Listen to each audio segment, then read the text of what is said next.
I think we've got enough to get going here.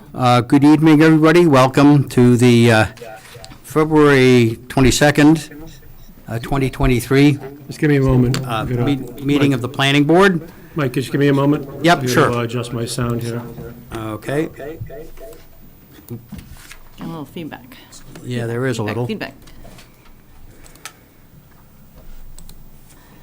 Okay.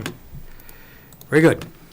Okay, and at 6:30, we are, of course, being recorded, as we always are. We also have a Zoom link.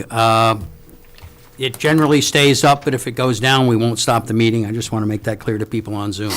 And we have one board member on Zoom tonight, and another board member, as I said, is on his way through the traffic, probably stuck behind the orange line car. Okay, with that said,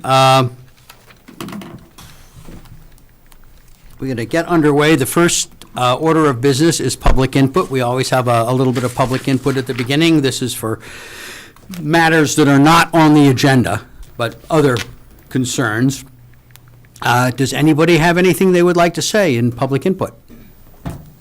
I don't see any. Anybody on Zoom?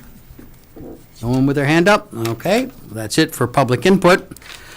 And we'll go to administrative review. The first item up on administrative review is a request for a one-lot release. This is Wildwood Street, 26, 28, and 30, in Form G endorsement. And who's here to speak to that? Good evening, Mr. Chair, members of the board. For the record, Brian Melissi with Haley Ward. Okay.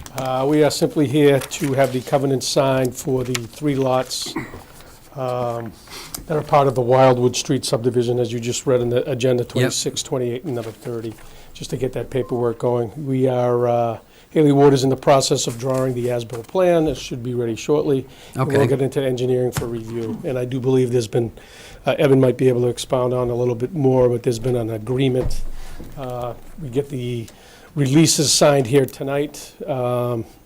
A couple of them are ready to go. One of them was Glenn's house, that they found out that the lease was never done 10, 25 years ago. Okay, whatever it we is, gotta but take we care can of clean that that one, up. One has a certificate of occupancy, and one will be held until all the other paperwork is in and signed Okay. off on. So. Sounds good. Is that, Evan, any thoughts on that? That's clear. Let me just get clarification. Is the closing taking place tomorrow or Friday? Friday, okay. So there's, this subdivision dates back to 2017. Yeah, I recall. So it's a 2-lot subdivision, pretty generic, pretty straightforward. Both of the new lots were under your covenant, which is boilerplate, Yep. your subdivision Yeah, the approvals. Form G. And as Brian mentioned, the original mother lot was on a historic covenant. Yeah. The house that Glenn lives in. So rather than piecemeal the lot releases, come to the board twice for 2 separate requests, it made sense for them to come once, seek one request to release both of the new lots. And as Brian indicated, they are willing to accept a condition basically from staff to administer the planning board decision that second house, number 30, will not receive occupancy until the as-built, per your decision, are submitted, reviewed, and approved by the town engineer. Makes eminently good sense. Anybody on the board wish to comment or pose a question? Yeah, Evan has engineering reviewed and accepted all of the utilities and street and such. So this is a private way, correct? It's a private way. Yeah, so it's, as you know. But it's all built out, is what I'm Yeah, all asking. the infrastructure's in. These houses even have electricity, right? So, Yeah, all right, yeah. yeah. So what we're looking National for, Grid. so what the attorneys did is submit 3 separate Form Gs. Okay, You can take one vote that acknowledges that you're signing off on the 3 submitted Okay. Form Gs. sounds good. So, do you want a motion? Yeah, go right ahead. Motion to approve the request for the one lot release with conditions as agreed. Anything else? And, well, it's just signing all the lot releases, I guess, yeah. Okay. I'll second that. All right, moved, second. Anything else? All in favor? Aye. Bring them on. I'm abstained. Are you abstaining? Okay. Yeah, because I just got in, so I didn't get a chance to see the presentation. Oh, okay. But that's fine. We got enough here. Okay, you probably want to get them tonight, huh? Are you able to come in tomorrow morning? Or sometime tomorrow? I could do them tonight. What's this, I don't know if I have, you don't have them with you? I may. I could come tomorrow morning. Well, I could come tomorrow morning. that'd be super if you could do it. I mean, any one of us can sign off on it. Yeah, if you could come in tomorrow morning and take care of that, it'd be greatly appreciated. Okay.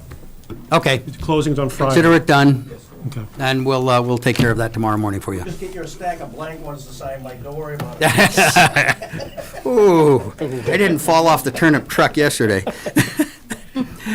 Okay, Thank you. good luck. Thanks for your Good luck, folks. You guys. Okay, second item up, 270 Billerica Road, vote to ratify the certificate of decision. I know I've read it, including its latest version. Did you put in the one apostrophe that I found? I will. I don't think what I printed out for your Okay. packets this evening is the most recent revised version. Yeah, that was the updated one with the peer review. Yeah. And I'll Okay. just, if you recall, under each vote, you've already taken a Yeah. vote to approve this, but you're reviewing site plan, major business complex special permit, and the Aquifer Protection District special permit. Yep, The decision, as some of you are aware, contemplates the board to identify the findings that are applicable to each permit being granted. So that starts on the top of the middle of the third page. So we actually need to fill those in. yeah, we need to get those filled Yeah, out. so if, we've been able to do this kind of live on. Yeah, let's do it live. Can I just, before we do that, I had thought I sent you something, and I didn't end up realizing that I hadn't sent it until after 5, so I don't imagine you got it. You remember what it was? Yeah, it was the thing about the parking spaces. It says it's number 2, under, this is the wrong. Findings? Yeah. Anyway, it says that the developer or the applicant offered to pay. Oh, right. So, yeah, so the specific numbers in. I would like to say they agreed to pay instead of offered to pay and have the number be in there. Yeah, the number's on special condition number 10, Okay. 18,100, Okay. which is based upon their 181 parking spaces. Okay, all right. All right. So I guess we go through these one at a time. The first one is on the site plan approval. Correct. I mean, there really are only 2 findings. Yeah, you normally, all would be applicable. I think all would be applicable here. That's what you've done in the past. Yeah. Yep, on the site plan part. Okay. Correct. All right, so that will be all. The next one is major business complex, Again, for related to facts and then findings. facts.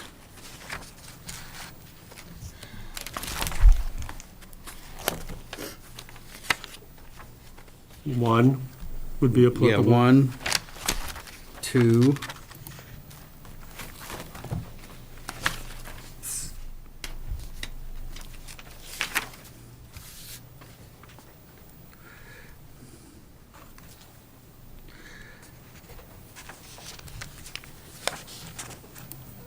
I'd say almost everything except 10 and 11.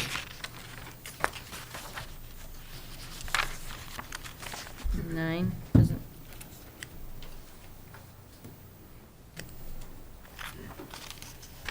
Maybe 9, 10, and 11? 1 through Okay, 8. 9, 10, 11, okay. Then under findings, 1 and 2, there's only 2 Yep, findings. there's only 2, yep. And then your last facts and findings is pertains to Aquifer Protection District. Okay, so that's fairly limited in facts. That would be 11.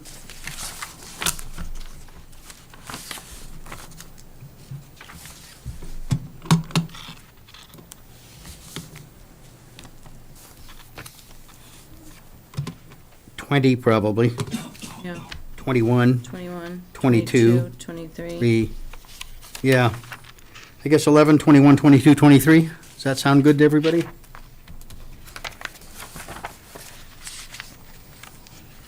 Okay, and then findings would be 1 and 2 as well. 1 and 2. And then just to spend a couple minutes on the special conditions. Okay? One refers to the truck routing plan, which has been prepared and submitted, which would be provided and used during construction. Number 2 speaks to the condition related to left turn only for trucks coming out of the Right. signalized intersection. Exactly. The plan shows that will be signed. 3 is, 3 and 4 speak to your traffic peer review consultant added these, clarifying the intent with the doing an operations conditions assessment within 6 months after full occupancy to verify that their traffic submission is accurate All right. and that they're in compliance with it. And then the last sentence there indicates to the extent that adjustments are required and desired by the town, that they would design, implement those changes. 4 is the traffic TDM. 5 captures the bike rack. Yeah. 6 and 7 are standard. Yeah. 8 indicates just it's kind of belts and suspenders compliance with the stormwater peer review. 10 codifies the Contribution. contribution. And then late today, they submitted the sustainability narrative. Yes, I saw that. So they are willing to add that as a submission. Let's do that. Yep, okay. Let's do that. So I did not see that. They did the worksheet? They did a narrative based upon the worksheet, the tiered system.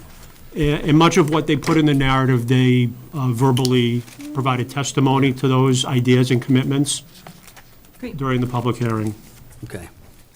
Where's the landscaping Thank you. under the special decisions that we made about adding the landscaping, Extend. not along just the front of the 129, but between the two properties? The whole length of the. Yeah, I thought I saw it somewhere, I don't see it right now. Is that in a different area?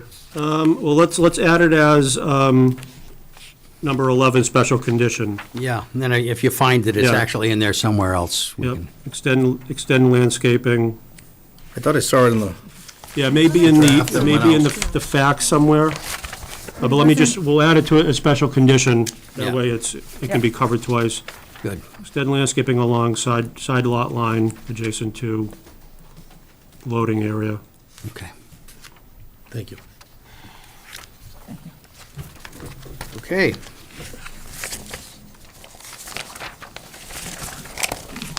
Okay, so just looking for just a motion that you're ratified the decision. Move All right. to ratify the certificate of decision for 270 Billerica Road as presented. Okay, moved, Second. seconded. Who seconded that? Yeah. Tim? All in favor? Aye. Opposed? Okay, that's a done deal.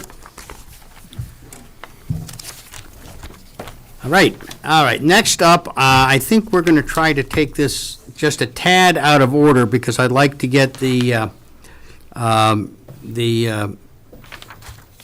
see, we have a hearing in here somewhere on zoning. Where is it? Yeah. Where did I lose it? It's listed after administrative review for Riverneck. for the, Public hearing, continued zoning amendment, Yeah. right here. Okay, there it is, okay. Yeah, zoning amendment. So let's go into that and zip through that. I understand that the matter was taken up by the ZBA, and they did in fact vote, and they've all agreed that this is, as presented, is what would serve their purpose. Are there any further questions on the part of the planning board? Brian Reedy wanted to be here, but he has a conflict. Okay, He did understood. commit- He did commit to attending FinCom's Select Board and participating in town meeting. Right, so he's doing that. All right, All of my concerns that I had at the last meeting were addressed. okay. At the following ZBA meeting. Yeah, So- good, yeah, and you watched the thing, I huh? watched the whole thing. Okay, And they were 100% unanimous, and they actually discussed it in detail about the ramifications and everything that we were concerned about, so I'm happy with that. okay, good. And the That sounds subsequent- good then. I just want to, yeah. I do have a couple of comments. I want to thank Evan for sending me the information from the other towns. But I still have concerns about, because what's different from our town and the other towns, it's residential, single family, right? you what? Majority of- I'm sorry, I can't understand you. So I had asked, like, what are comp towns doing? So a lot of comp towns, like Bedford, And I brought that up on the screen. I Yep. emailed it out to you. Bedford, I think, I even looked up, I think Acton, stuff like that.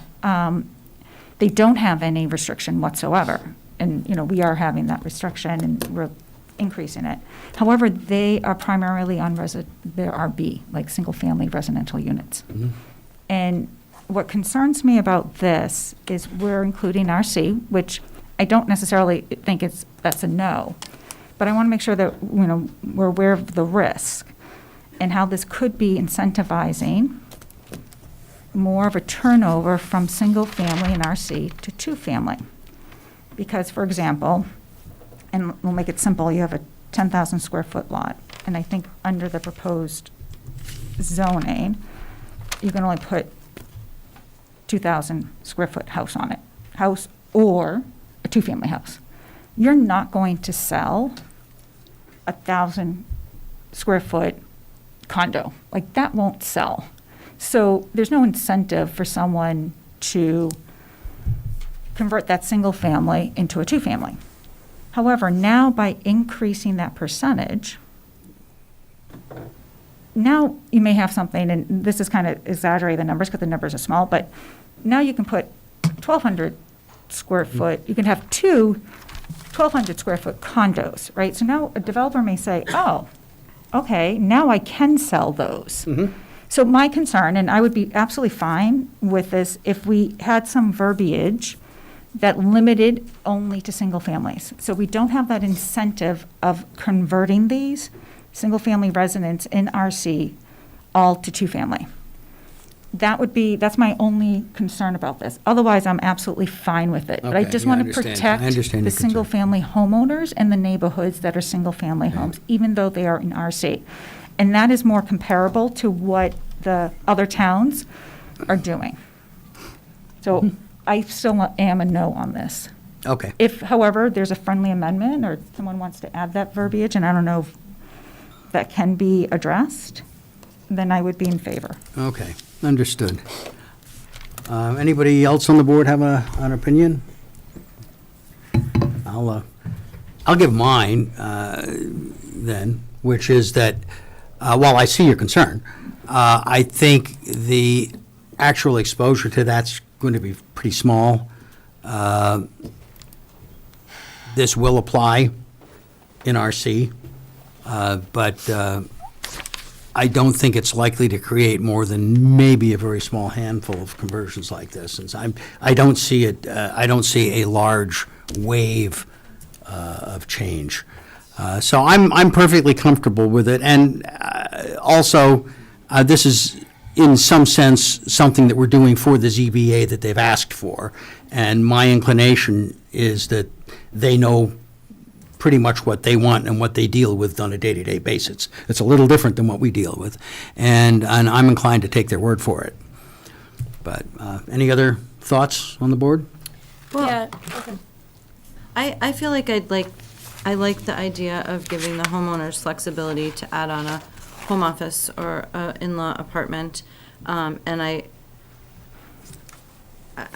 still felt like the square footage that's allowed with this amendment is still quite small. I mean, the increase isn't that large. Right.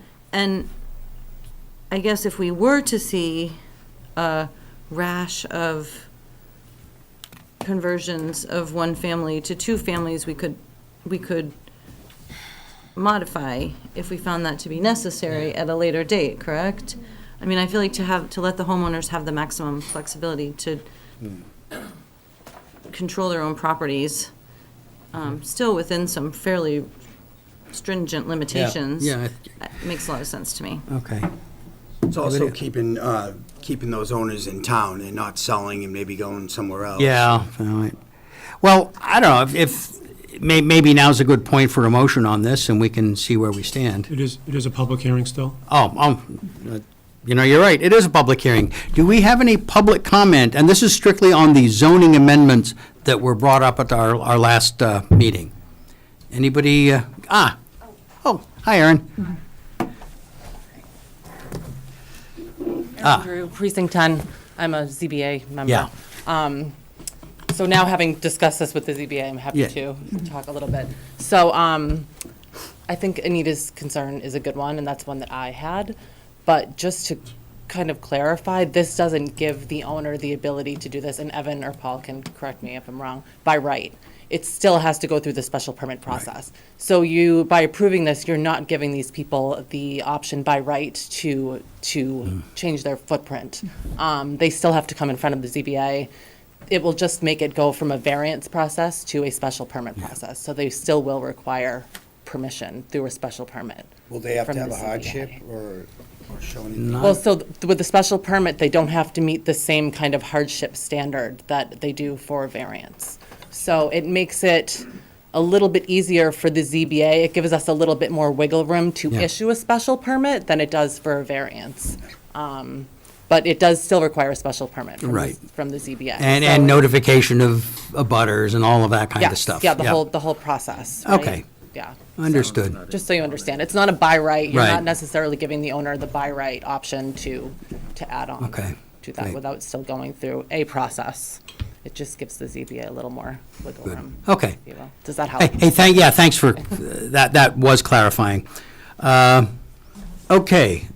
Hi, Brian. Hi, Brian Latina, Precinct 9, Town Meeting Rep for almost 30 years, previous Precinct 4, but I didn't move. 15 Jesse Road is my address. Just to let you know, across the street from my house, they doubled the house property, put a front door and a two-car garage in it. It's single-family property. I'm a butter. I was not notified. This is this past year. It's an in-law apartment, I guess, but it has two front doors now. It has a blue dumpster in the driveway. It has 4 cars that come out face first now. They have a new paved driveway next door.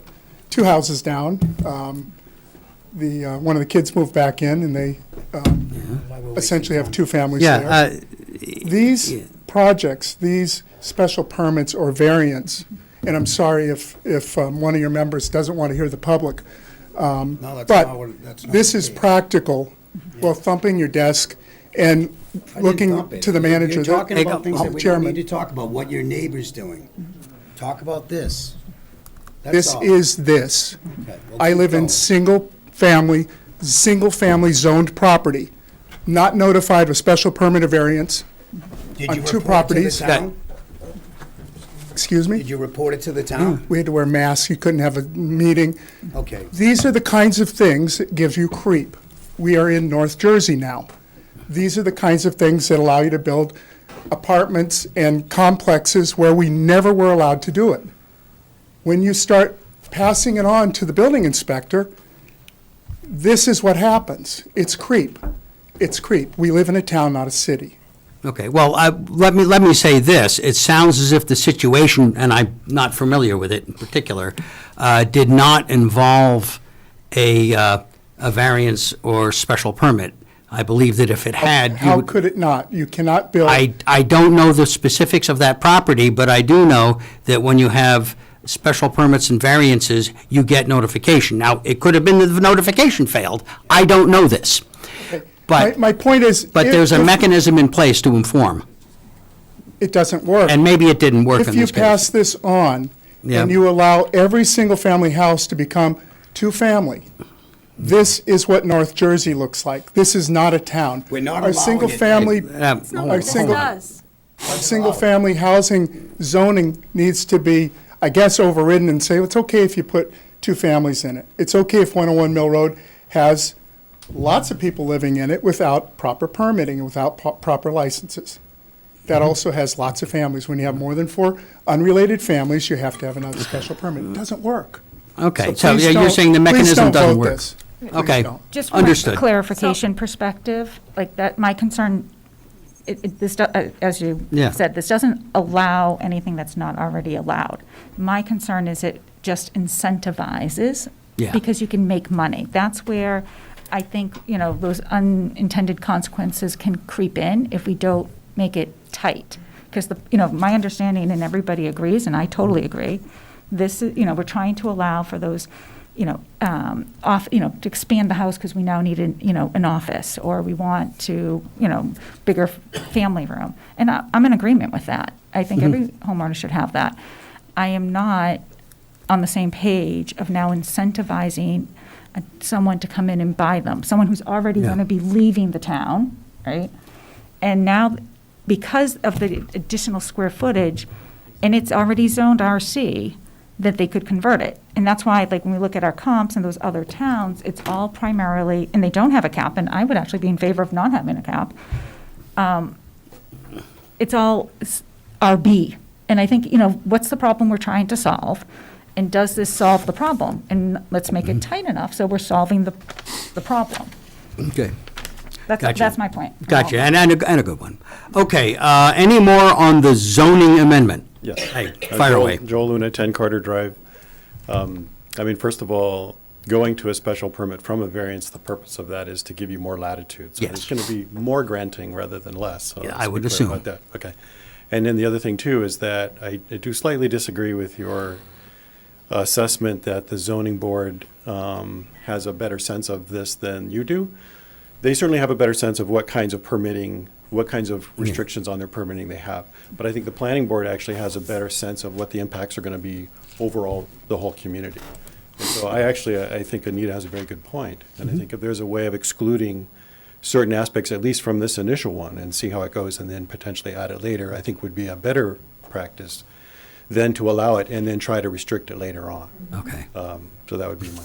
gotcha. Well, I guess the planning board should be flattered. Okay, anybody else? Is there anybody on Zoom? Oh, we have one more. Hi. Hi, Doreen Dessler, Precinct 9. Yep. I'm in agreement with Anita as well.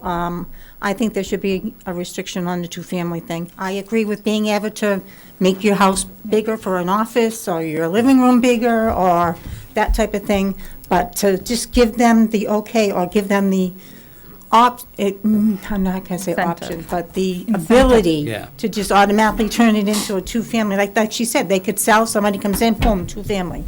I agree with her. I think there should be a limit put on that. Okay, thank you. Thank you very much. Can I do a clarification? Yes. There is nothing about this that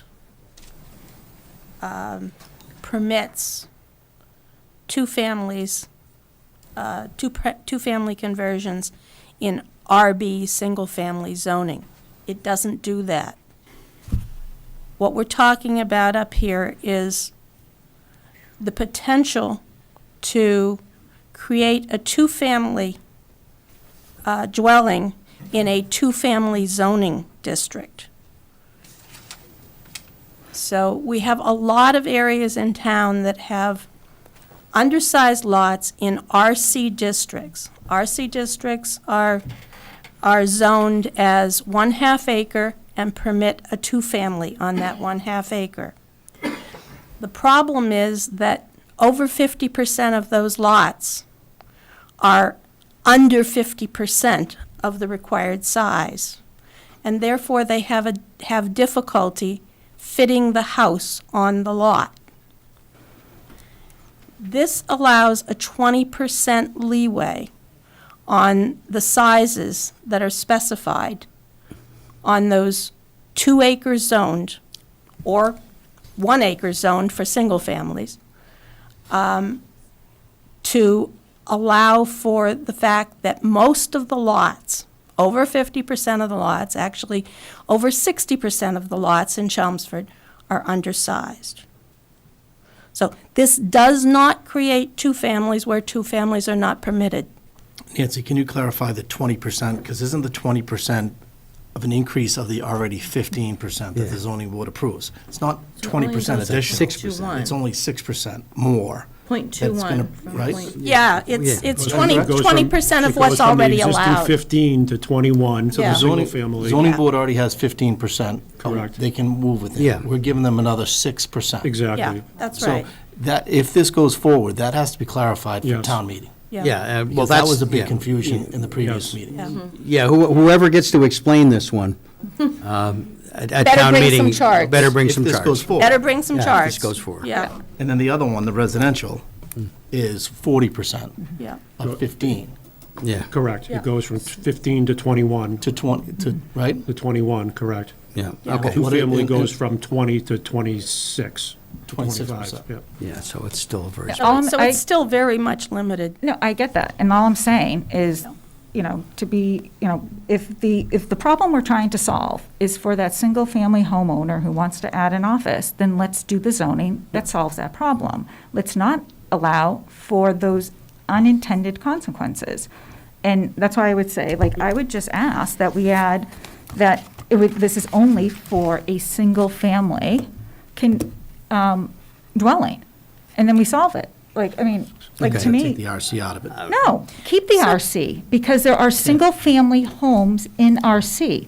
But if you can, and I maybe defer to Paul Haverty, because, we have plenty of neighborhoods. We've got, we have Groton Road, right, that neighborhood that we had here not too long ago. That's a single-family neighborhood. Because it's zoned RC, someone's coming in and putting two families, because that's by right. And my only intention is that I don't want to financially incentivize a behavior that we're not trying to solve, or a problem we're not trying to solve here. Anita, do you have a friendly amendment in mind? I would defer to Paul Haverty, but if we could just put some verbiage that for both RB and RC, this only applies to a single family. Anita, what is your Can you do that? aversion to two families? What is it about two families First of that all, you our consider to town- be a really bad thing? First of all, our Would an town. in-law be, would you consider that a two-family, an No, in-law? that's a whole different classification. That's not classified as a two-family. Whatever the zoning would, to me, an in-law, I don't know what the zoning specifically classifies. So as what's in-law and apartment. bad about a two-family dwelling? Well, I can tell you what's bad about it. A, we don't have the infrastructure in this town to support more housing. We are at a point where our schools are packed. And if we have to build another school for elementary, that falls on the burden of the single-family homeowners the most, okay? So you feel that I'm not by sure, but. by preventing two families, we're going to prevent any more I kids got a in suggestion here. overdevelopment. We're kind of off the rails. We're getting a little bit off the rails. I think we have something in front of us. I think the thing to do here is to take a motion on it the way it is and see where that goes and see what we feel. And I know there'll be some negative votes and some positive votes, and see if we're in agreement. If the discussion wants to continue, you can always reduce the scope of something like this at town meeting if you wish. So that may be the better place to do it, and it will give people time to think out exactly what they want to do and how they want to word it. So I would encourage a motion at this To point. endorse this amendment to the zoning articles. Second. Okay, I have motion, I have a second. Can I ask a clarifying question? Sure. And then we'll vote. I'm sorry. Does anybody know, Evan, probably you might know, and Nan, you might too, what number of single-family homes there are in RC, roughly? I don't know. Oh, I don't know. But you know, it's a heck of a good question. We probably ought to find it out But anyway. most of them are. Yeah, I mean, I can run the numbers, but I can't run them right here. Okay, that's fine. Yeah, but I would like to know let's that get number. that data, I because can for get other you things. that. You're making a motion the way it is. Right. You're not going to take the That's friendly right. amendment. Right. Right. No. That was the thought, and we'll go from there. So I have a motion, I have a second. In favor?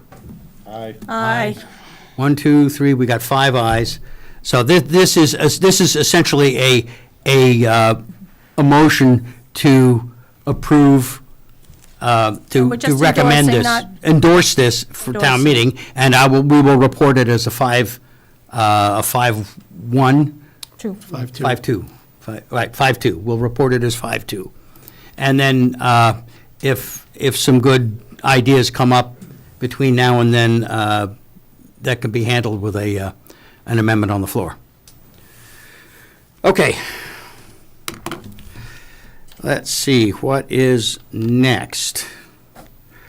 Okay, how are we going to do this? We're going to go back to the preliminary subdivision. Right, okay. This is administrative review continued. This is preliminary subdivision at River Neck Road. Okay? You have the floor, sir. Thank you. Good evening, Mr. Chairman, members of the board. For the record, Robert Buckley, Reamer and Bronstein. I have with me, if there are any technical questions, Zach Cherak from Ty and Bond, who is the engineer of record. This is merely a preliminary subdivision on the property located at River Neck Road, subdividing the existing parcel into 5 lots. This will be followed by a definitive subdivision, probably in the next 6 to 8 weeks. Okay. We just put this on the agenda, if you recall, several months ago. Yes, It was I originally recall submitted, exactly. Was on the agenda. This is the second time it has appeared on the agenda. Okay. I don't know, Paul, you have any context as to a preliminary subdivision plan? The board is asked to comment, but you're not legally required Okay, to comment. my understanding is the major effect of this is to toll certain effects of changes in zoning As you heard from the bylaws. attorney, they have to complete the second step of that two-step process. Exactly, understood. There are 2 effects. I mean, one is to show what could be developed under your Yeah. zoning bylaws today, and what we would potentially do. And the second effect is to protect the zoning. Yeah. Understood. Okay. And there's no waiver requirements on this. This is just, there's There's- nothing they're asking for, like, waivers. Well, this is basically a presentation to us to tell us what's on the way. Okay. But it does have legal effect. I don't believe we need to vote anywhere in here, do we? On this, No. at this point? Can I ask a clarifying question? This protects the zoning for what duration of time, Mr. Buckley? 2 years, I think. It's 8 years from the date of the endorsement of the definitive plan relating back to the date of the filing of the preliminary. So I believe the preliminary was filed in October. So whatever the zoning was in place in October would be frozen for 8 years. Now, that could be waived by the applicant also, so. Okay. In the original, was it 5 lots? Or was It's 5 lots. Yeah, that it's you- Was it 5 lots back in October? Yes. It was, yes, yeah. okay. I don't think it's I thought it was changed. I thought it was Yeah. 2, but No. I'm confused. Well, this is the original plan that was filed. Okay. Okay. Very good. So, all right, that it? That's it? Okay, Paul, is there anything we need to do at this point on this matter? I mean, generally speaking, on a preliminary subdivision plan, you would take a vote. Okay. And basically provide feedback to As the to- applicant as to whether or not they're on the right track. Okay. Whether or not there are concerns that the board has. Ultimately, it doesn't really matter what you do, whether you approve it, they still have to come back Yeah. and submit a definitive subdivision. If you deny it, they can still come back and submit a definitive Right. subdivision. Okay, So there's really not a lot of impact in that regard. okay. But, I mean, if you do have some sort of feedback to provide, then now is the time. to Okay, do it. well, I would observe, and you may have looked at this a little more closely than I, but my observation is that this subdivision pretty much falls right within the subdivision bylaw, and that there's nothing in here that would particularly require special action on our part, other than the approved, than, Are there waivers? no waivers have been regulations? requested that I We know did not of. request- So there's Okay. really not much of a basis for the board That's to. right. Right. To deny. Yeah, that's what I want to, there's no Okay. waivers. Evan, have these been checked for? So I was just going to say that, so this has not been distributed for departmental comment. Okay, We're waiting, we were waiting for the planning board to provide, some initial feedback. okay. If it's part of a formal approval, if council suggests or recommends that we go through the formal departmental review as part of the preliminary, we can certainly do that. Could we just Has do the a frontage been conceptual- verified? Yeah, well, yeah, we can certainly do that right now.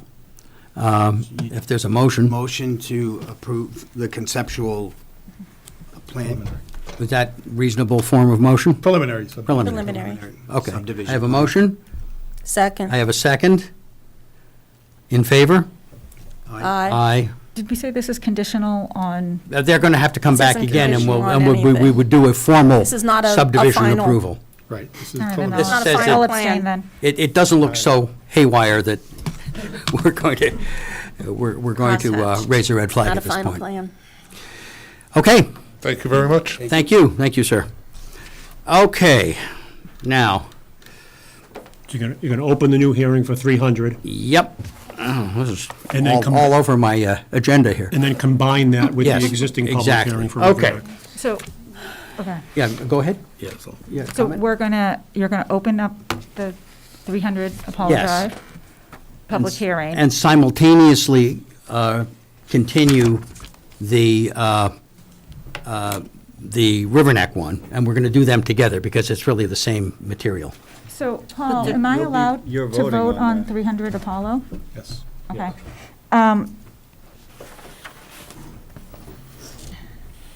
All right, I'll let you open up 300 Apollo. Okay, but I think that I'm from, a little confused. So they're two separate projects, right? There's two separate they're applications. two separate owners at the moment. Yeah. So,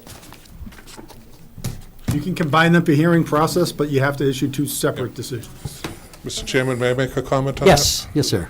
For purposes of clarification and consistency, since they are entwined, our preference in the board's discretion would be to open them both up.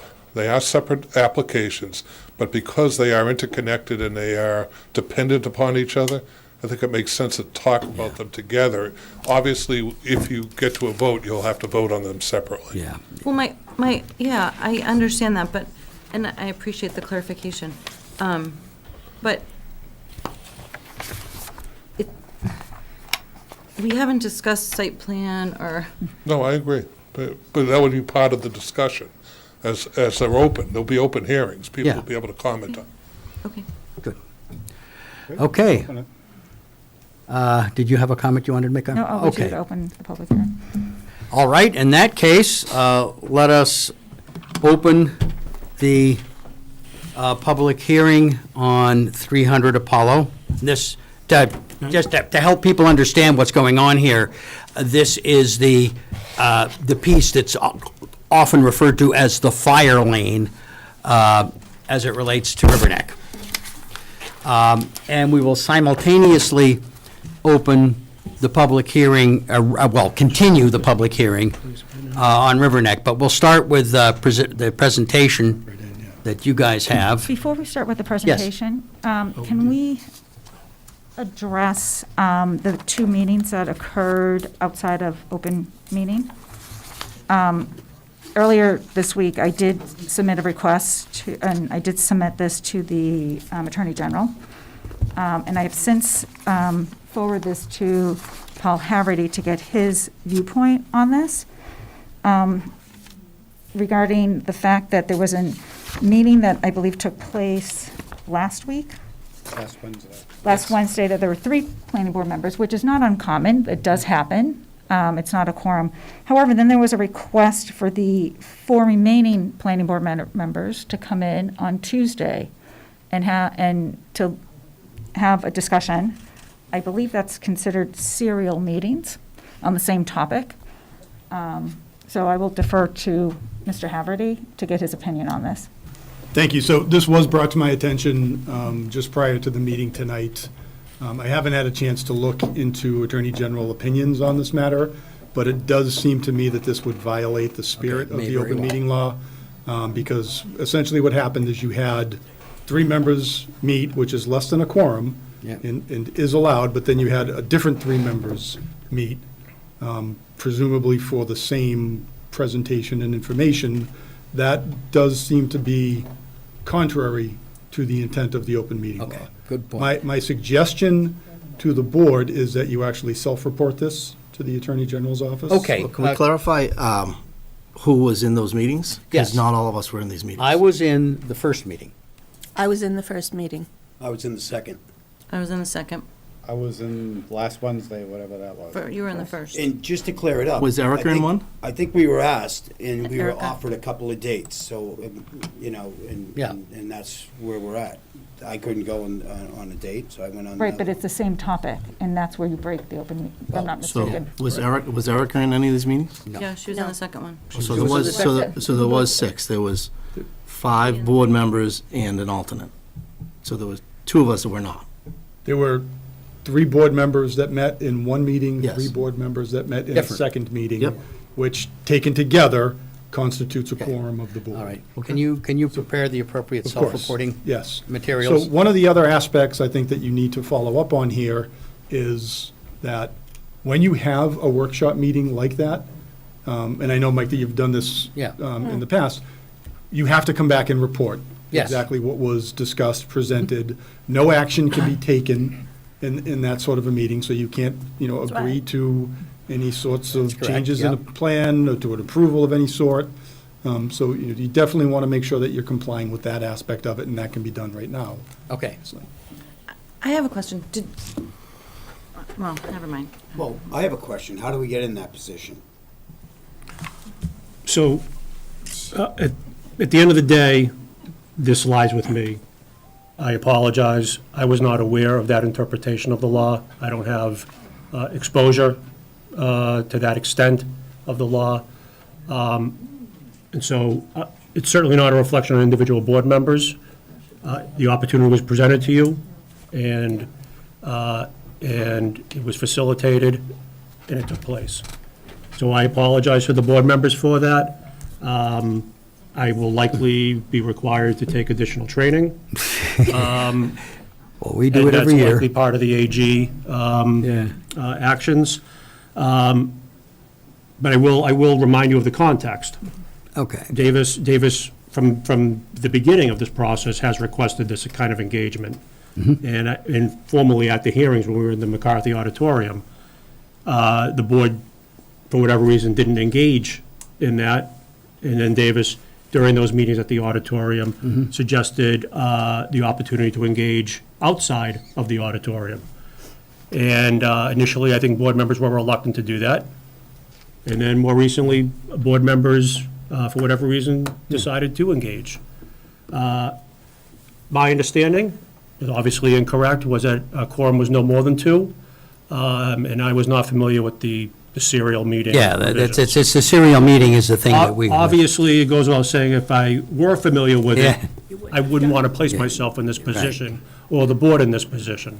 Okay, well, it raises a couple of questions, I but have we a can certainly deal question. with it. I had a question about that, Evan. And I Yes, and inquired about it, and I was told you were forwarding it to Paul. I've been refreshing my memory on that. I think what likely happened is Paul's response was he would prefer no more than 2 members. Right, I wasn't looking at the question of serial meeting when I saw your email. I was looking at, what it appeared to be your question was that you had a problem with the fact that there was a meeting of board members. Well, I wasn't sure if it was serial, I mean, I asked And- that. And because your email didn't include the term serial meetings and Paul's response didn't include that. It said serial deliberation. Well, yeah, that wasn't, those meetings weren't deliberations. Well, okay. So Well, again, well- my, To clarify, any discussion among board members under the open meeting law constitutes deliberation. Okay. So that would be potentially serial deliberation. yeah, so like I said, I was not well-informed and knowledgeable and educated on that. I don't expect the board members to be. I think to your credit, you asked the question. And I think other members likely had, I felt uncomfortable. I did. yeah, so. All right, well, now we know. Hindsight In the being, beginning, and then you guys were right, persistent. so I said, lesson okay. learned. All right. Trying to see I'd like that. to propose a policy for the board. I think going forward, anything that is extremely controversial development in town, we should not have these side agreements. I know it's commonplace, but I think in light of transparency, I think a general policy should be, any discussions, any new proposals should be presented at a meeting. But With that minutes doesn't happen and- because like. It's not UMass commonplace. What I is, think anything that's controversial. no, what I'm saying is, what took place is not commonplace. The planning board has never, Okay, then I- never, then- the planning board has okay, never even appointed Then I a make it a policy subcommittee. that we never do this again, period. I don't Do I have think we a need a mo- policy. I think we just learned a lesson and. Yeah.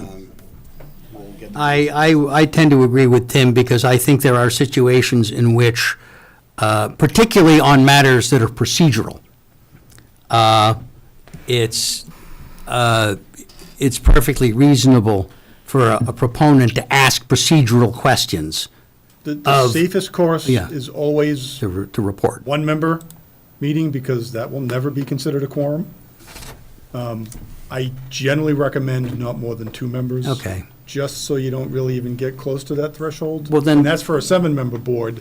On a 5-member board, I definitely wouldn't. Okay, then let's adopt that as policy. What he said, at a minimum, I think, That would be is, good. let's do that. That would And maybe take we care of should Anita, produce that would some take- minutes of our Yeah, respective I mean, meetings. I would say that the first meeting was basically a discussion of the conditions, and we've seen the draft develop. I don't recall there being a great deal else there. If I may, Mr. Yeah. Chairman, my understanding is no new material was presented. Right, that is true, It too. was discussed, the plan for the Apollo Drive and the project and some of the issues that were Yeah. raised, Right, and the plan had already been presented and we to were us. seeking The date was the clarification on same. various issues. So Okay. what was discussed?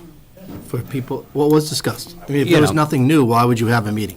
Right. To clarify issues on some of the monitoring of the traffic, the location of curb cuts on Apollo Drive. Yeah, the kind of, does this make sense kind of questions. Yeah, but there was nothing submitted as a new plan. We will submit something tonight. Yeah, So you're gonna go through all your Yeah, stuff yeah, tonight? yeah. yeah. That's what I quite honestly thought it was. We were in, because there was, Yeah. we went through the list. Yeah. We just listened. Yeah, that was nothing new. But I think the point is well taken, and I think we should adopt Paul's policy here, never more than 2. And Need a motion for that? I don't think we need a motion, but we can certainly have one if you'd like to make it, A motion to approve the language as to adopt that as our policy. our policy going forward? I like that. Do I have a second? Second. Moved, second. In favor? Aye. Aye. I'm going to say no, because I'm in favor of not having these, Okay, period. Because understood. I think from transparency's perspective, and I'm sorry, I have to sign off on SEC documents, and I cannot have anything like this, not even like close to any impropriety, like anything like that happening. So I will have to vote Okay, no, because I understood. think we should have black and white policy. Yep. Yeah, I deal with FDA. I know what kind of stuff you deal with. Okay. Then if you'd take care of the self-reporting for us and make sure that matches what they would like, feel free to call me up if you have any additional questions. I mean, Okay. don't you have to know what we discussed? I think we just kind of No, said it. what I need to do is actually inform the Attorney General's office that these meetings took place. Right. And that they're likely a violation, and we want to make sure that they're aware of it. Yeah. Good. Yeah, but please do that. We want to be on the up and up here. Okay. But you should discuss what was discussed. Yes. think Now. that's what we're gonna do. And that was essentially, as he said, a presentation of the fire lane plan and a discussion of the aspects like the curb cut. We didn't take specific notes, but that's I what it think covered. as We you- did not discuss the other side of the road. Mr. Chairman, if I may? Yeah. I think as we go through the presentation, you'll see some of the things that we needed clarification on, and we've actually revised to reflect that clarification. If you would point those out when you hit them, that We will. might help us a bit. Absolutely, absolutely. Thank you. Okay, and you had another question, Anita? Not now, but I will maybe later. Okay, sounds good. All right. Sir, Have we opened the hearing? yes, I Okay. just did. Okay. Good evening. For the record, Robert Buckley, Raymond Bronstein. I have with me this evening our team, but we also have this evening to attest to the importance of this project and the personal commitment. Jonathan Davis, who is the principal of the Davis Company, is here, and Mike Cantalupa, who you've met in the past, who handles the development responsibilities for Davis Companies.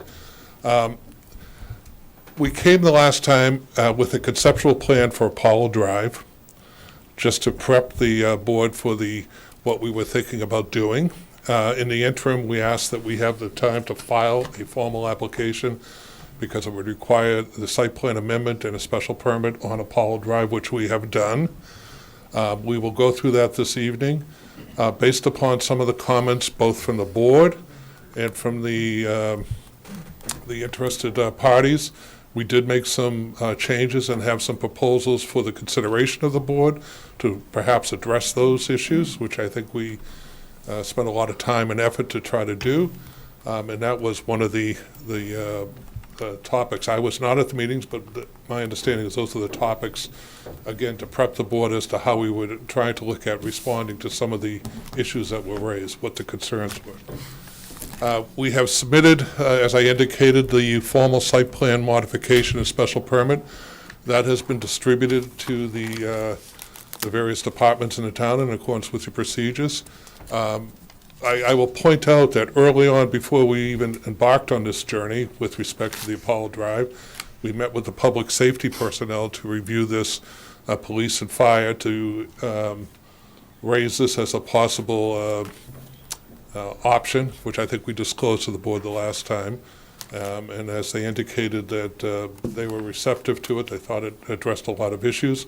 I think we've fine-tuned that now, and hopefully with the board will see some of the improvements we've made.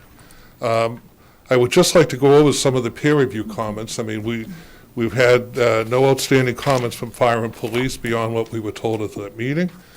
We did receive some comments from the Water District, which we're in the process of addressing in terms of reviewing what I consider their form agreement with respect to wellhead protection, in terms of how various components of the site, this is now river neck, will be handled in terms of sodium chloride and fertilizers, et cetera, given the wellhead protection issues.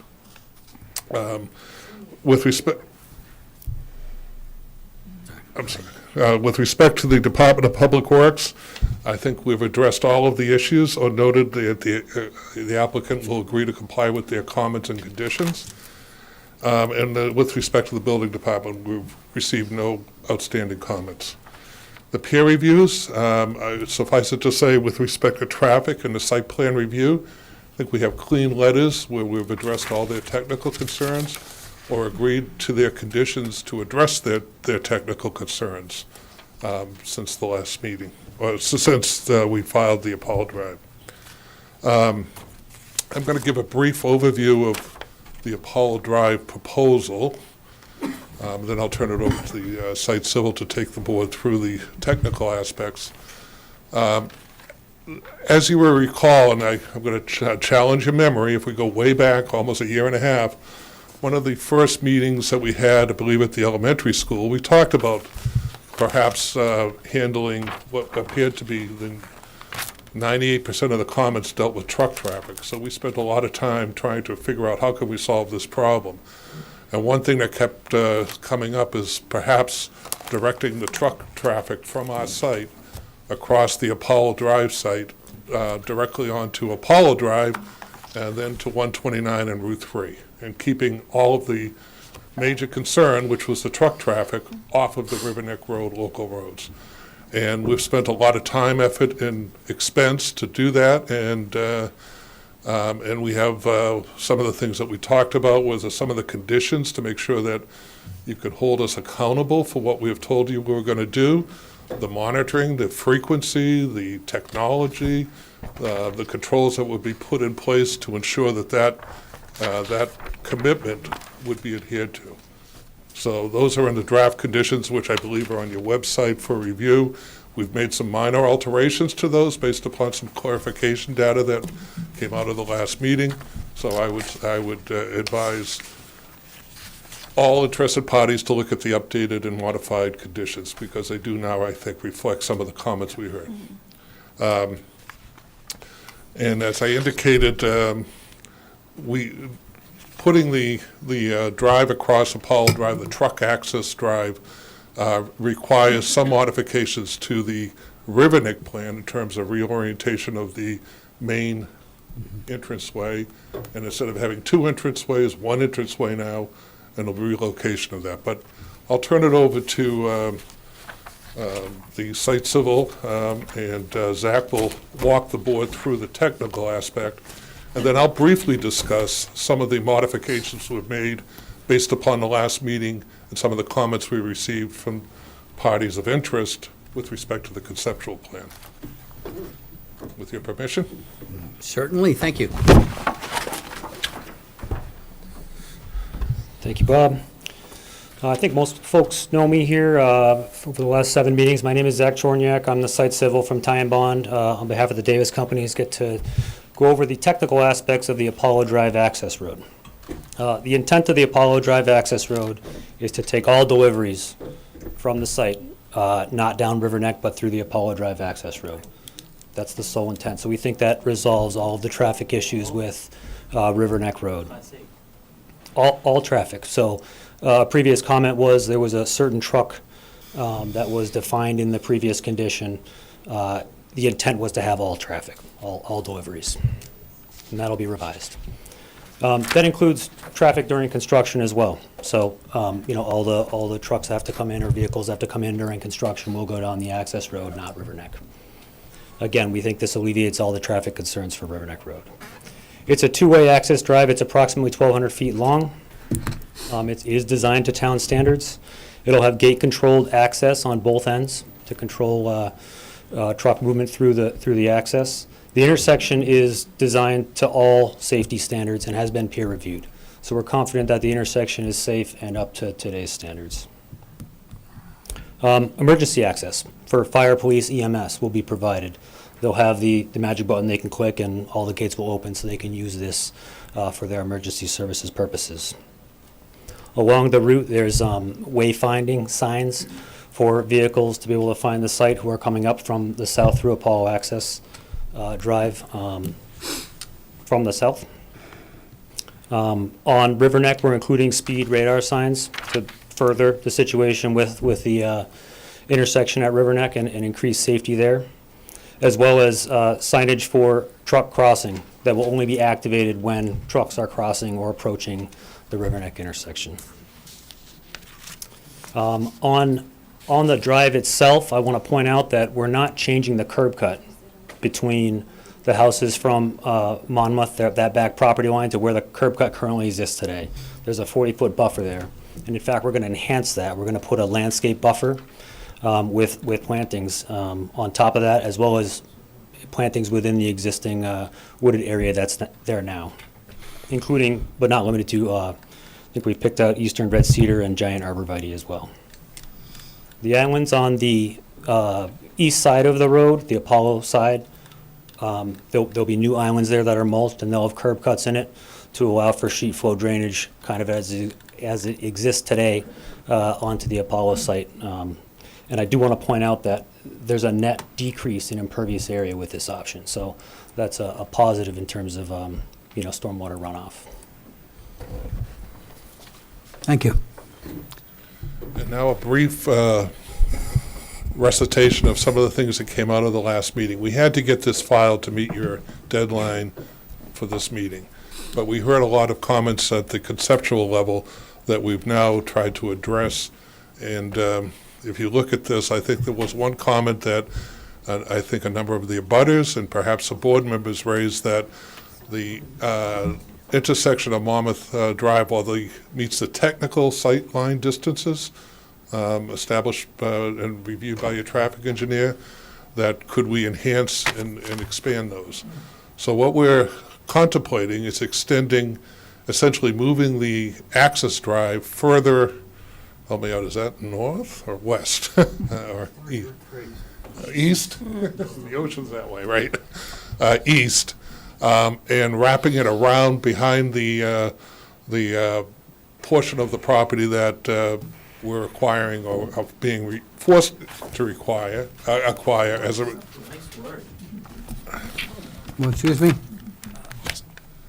The seller of the land, in order to get the access way, required us to purchase the rear portion of the lot. Okay. We have no plans for development there, but gave us the flexibility of wrapping the truck access around that site.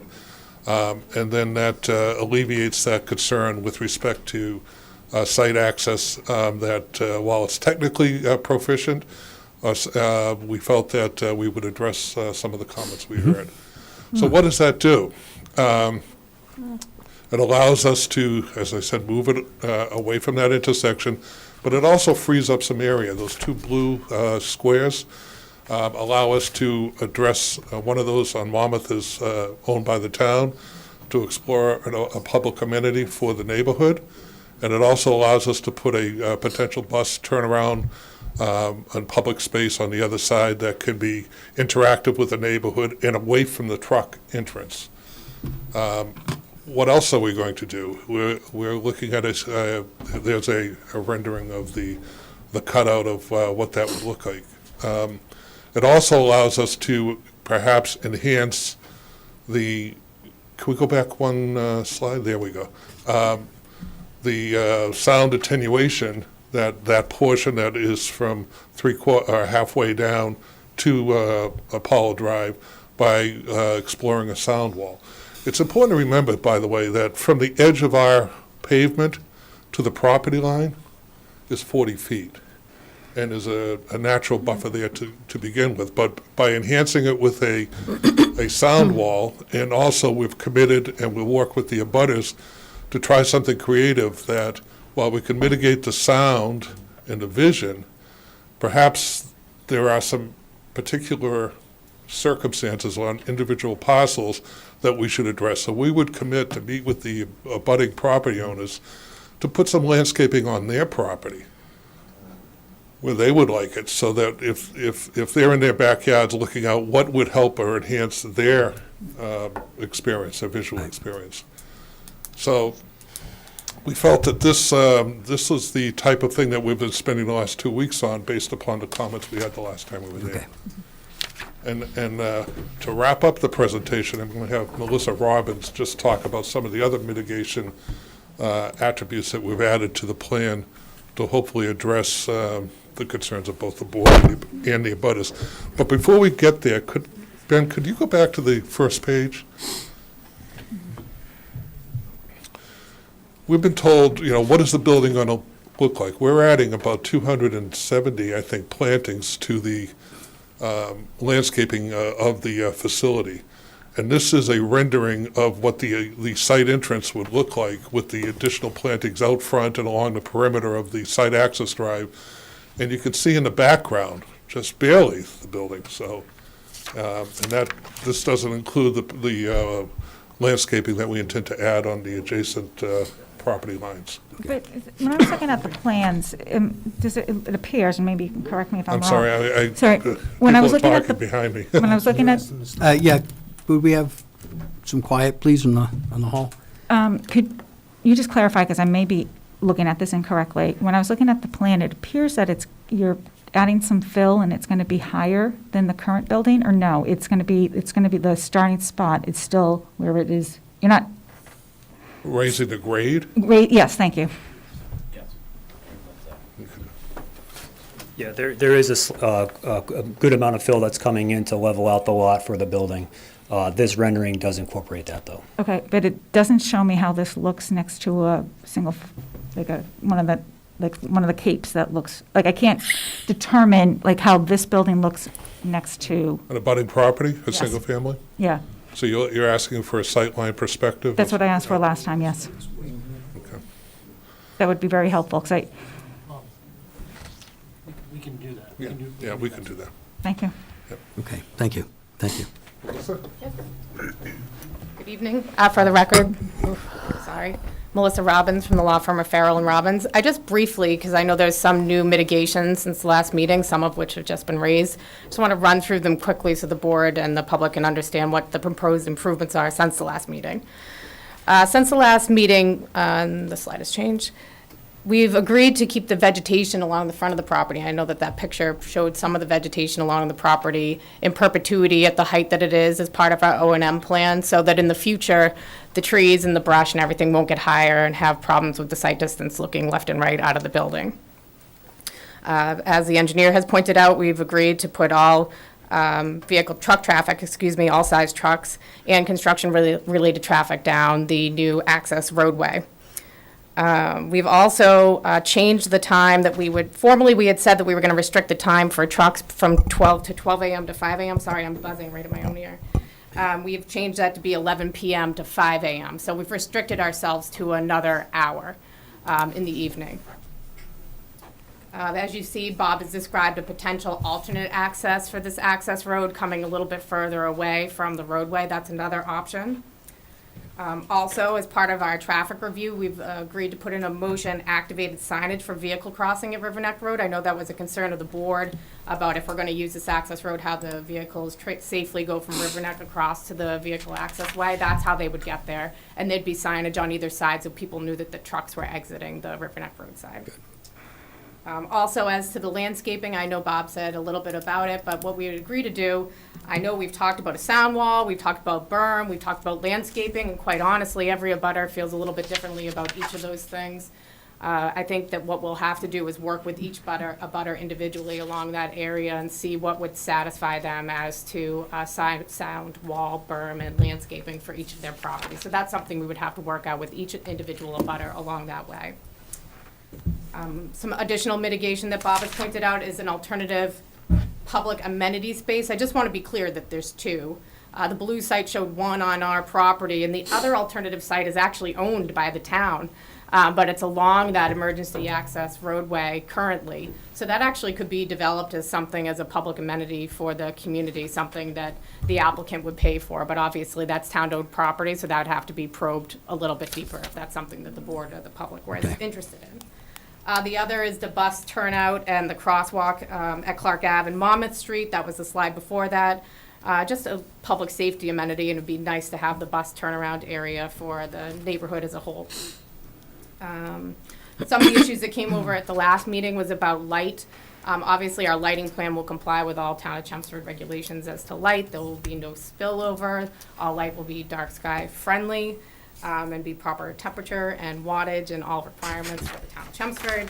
And also, we've agreed to increase landscaping. We've shown some pretty robust landscape plans, but as Bob has pointed out, we've agreed to even increase the trees, keep some of the existing vegetation, and then plant almost 270 trees along the property to create a significant buffer. And that's in addition to what we had shown before. So I think that's the end, Mr. Chair, of our presentation for this evening for the combined meeting. So Wonderful. I'll turn back over to Mr. Chair, and we can answer any questions that the board may have. Okay, thank you. Let's run around the board here. Are there particular questions? You want department letters? Why don't you get those out of the way now? These are department letters on the Apollo Drive piece of this. That's right. All right. Let's see. Department of Public Works.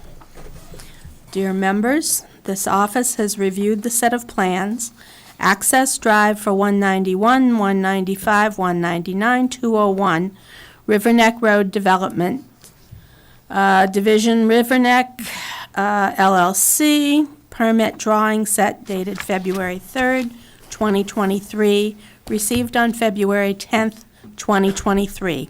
As a result of this review, this office has the following comments. Stormwater required comments. Any project that increases the impervious areas shall have a stormwater management system, which shall be designed to mitigate any increases in rate and volume of stormwater. The project's stormwater management system shall be designed so as not to increase the peak rate of runoff or volume of stormwater in the 2, 10, 25, and 100-year storm events. This project increases the impervious area, and therefore all necessary calculations must be provided listed below in the drainage calculation section. Or calculations must be submitted showing that the project does not increase the impervious area. The project's stormwater management system shall comply with the Department of Environmental Protection's DEP stormwater management policy. All stormwater BMPs will be inspected by design engineers and certified that built-in compliance with plans. Also, documentation needed, including photos, field book entries, and engineers' daily reports to be submitted to DPW with final as-built. Any proposed sedimentation control devices within the town's right-of-way must be maintained, inspected, cleaned, and replaced as necessary to prevent possible flooding issues during rain events. Once all work is done and approval is granted by the town of Chelmsford DPW, any sedimentation control devices must be removed by the applicant as soon as possible. Drainage required comments. Ownership as well as O&M of all stormwater systems and BMPs should be clearly stated on the plans to avoid confusion in the future regarding responsibility of the stormwater management facility. The property owner who shall be responsible for owning the system as well as inspection and maintenance schedules. If infiltration field are to be used, dimensions, make, and model, and number of units should be stated on the plans. Drainage calculations containing soil information, percolation rates, and seasonal groundwater elevations should be submitted as part of the drainage system design. The following supplemental information should be submitted. Narrative summarizing pre-post flow conditions, system design, and results. Existing sub-basin plans. Design points at limits of property during pre- and post conditions. Time of concentration, flow path lines depicted on the sub-basin plan, comparison table of pre- and post flows, percolation or soil permeability analysis as backup to drainage design, TSS calculations. General required comments. As-built plans should be submitted on Mylar, no larger than 24 by 36, a D-size print, upon completion of the project. All existing and/or proposed utilities should be clearly and accurately labeled, size, material, existing proposed, rim, invert, etc., on the drawing, reflecting the most updated utility connections and sizing. Applicant must schedule pre-construction meeting with the DPW Engineering Division prior to the start of work. Road opening permit required. The sidewalk along the north side of Apollo Drive should be replaced plus or minus 35 feet from the edge of pavement and have a new ADA curb ramp with cast iron detectable warning panel installed like the proposed south side. Chairman, just Yes, the comments would be good now. Yeah, just a point of clarification. I assume that based upon the date of the plans, that's the Apollo Drive modification of site plan. That's correct. Okay, Yes. because we've done that for Riverneck, and we would, if this goes forward with this connection, we would comply with all of those. Thank you. Got you. Okay, thank Yeah, you. these are all the Apollo Drive. Okay.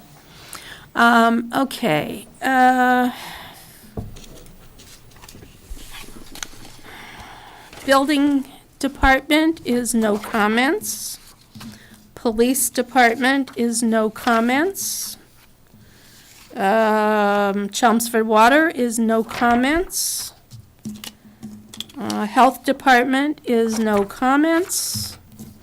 And we had a late arrival from the Fire Prevention Office. Dear members of the board, the fire apparatus access plan shows adequate fire apparatus access through the entire length of the proposed access roadway. The proponent uses a bus 45 turning template to indicate apparatus access. Any access gateway shall remain accessible for emergency apparatus. The proponent shall coordinate with the Fire Prevention Office to determine the type of gate that is used.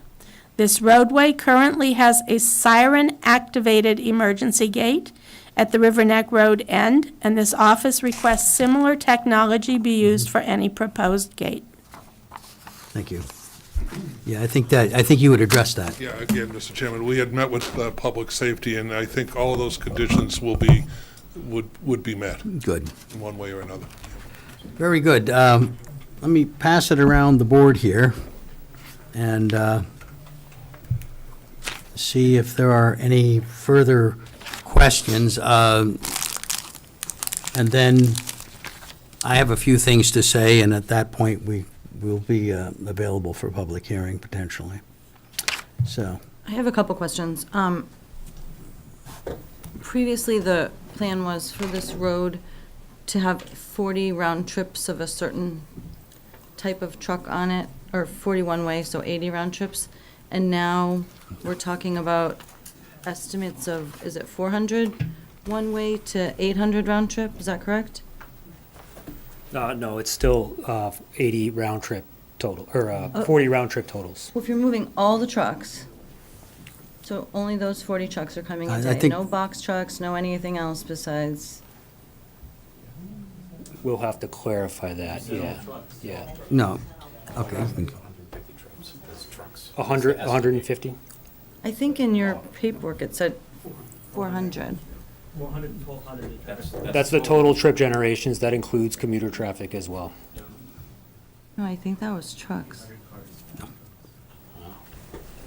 We'll have to clarify that. Yeah, don't have the exact I numbers. believe the 40 round trips was the big trucks. That's the big truck. Which is not to say that there was also something separate here, as I understood it, that says all trucks shall use.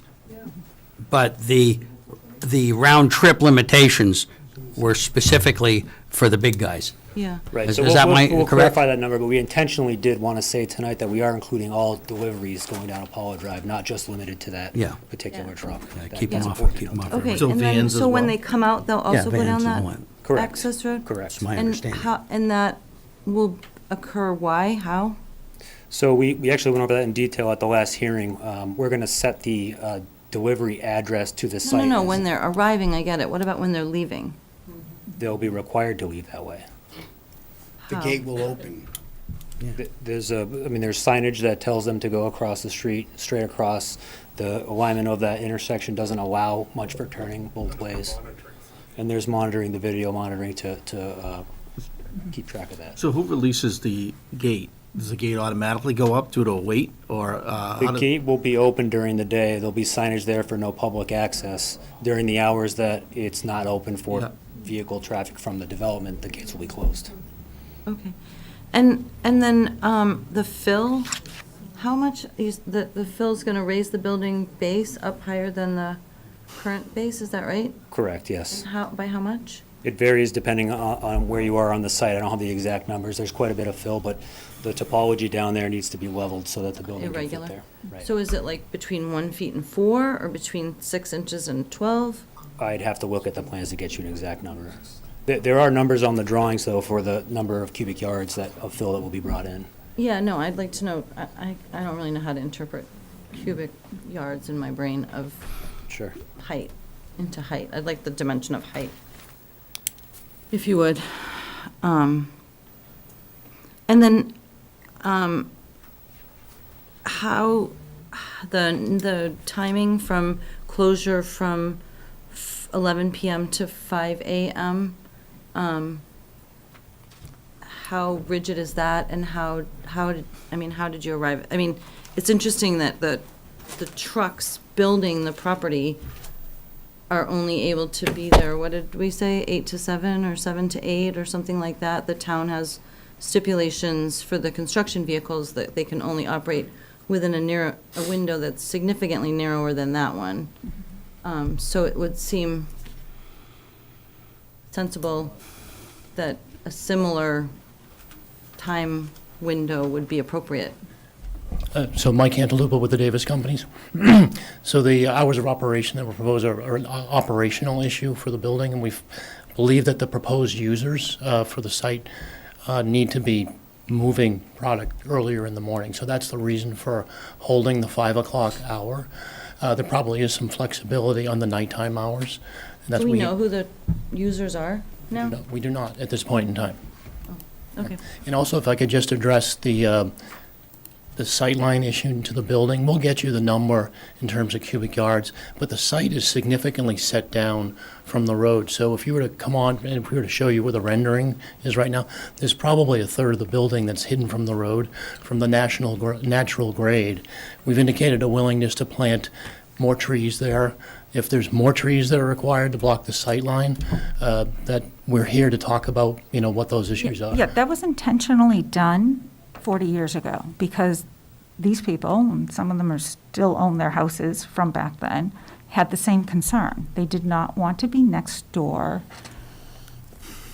to, it was a neighborhood. So this was the agreement that they made, that it was not visible, and it's not visible in the summertime when those trees are in bloom, you don't see the building.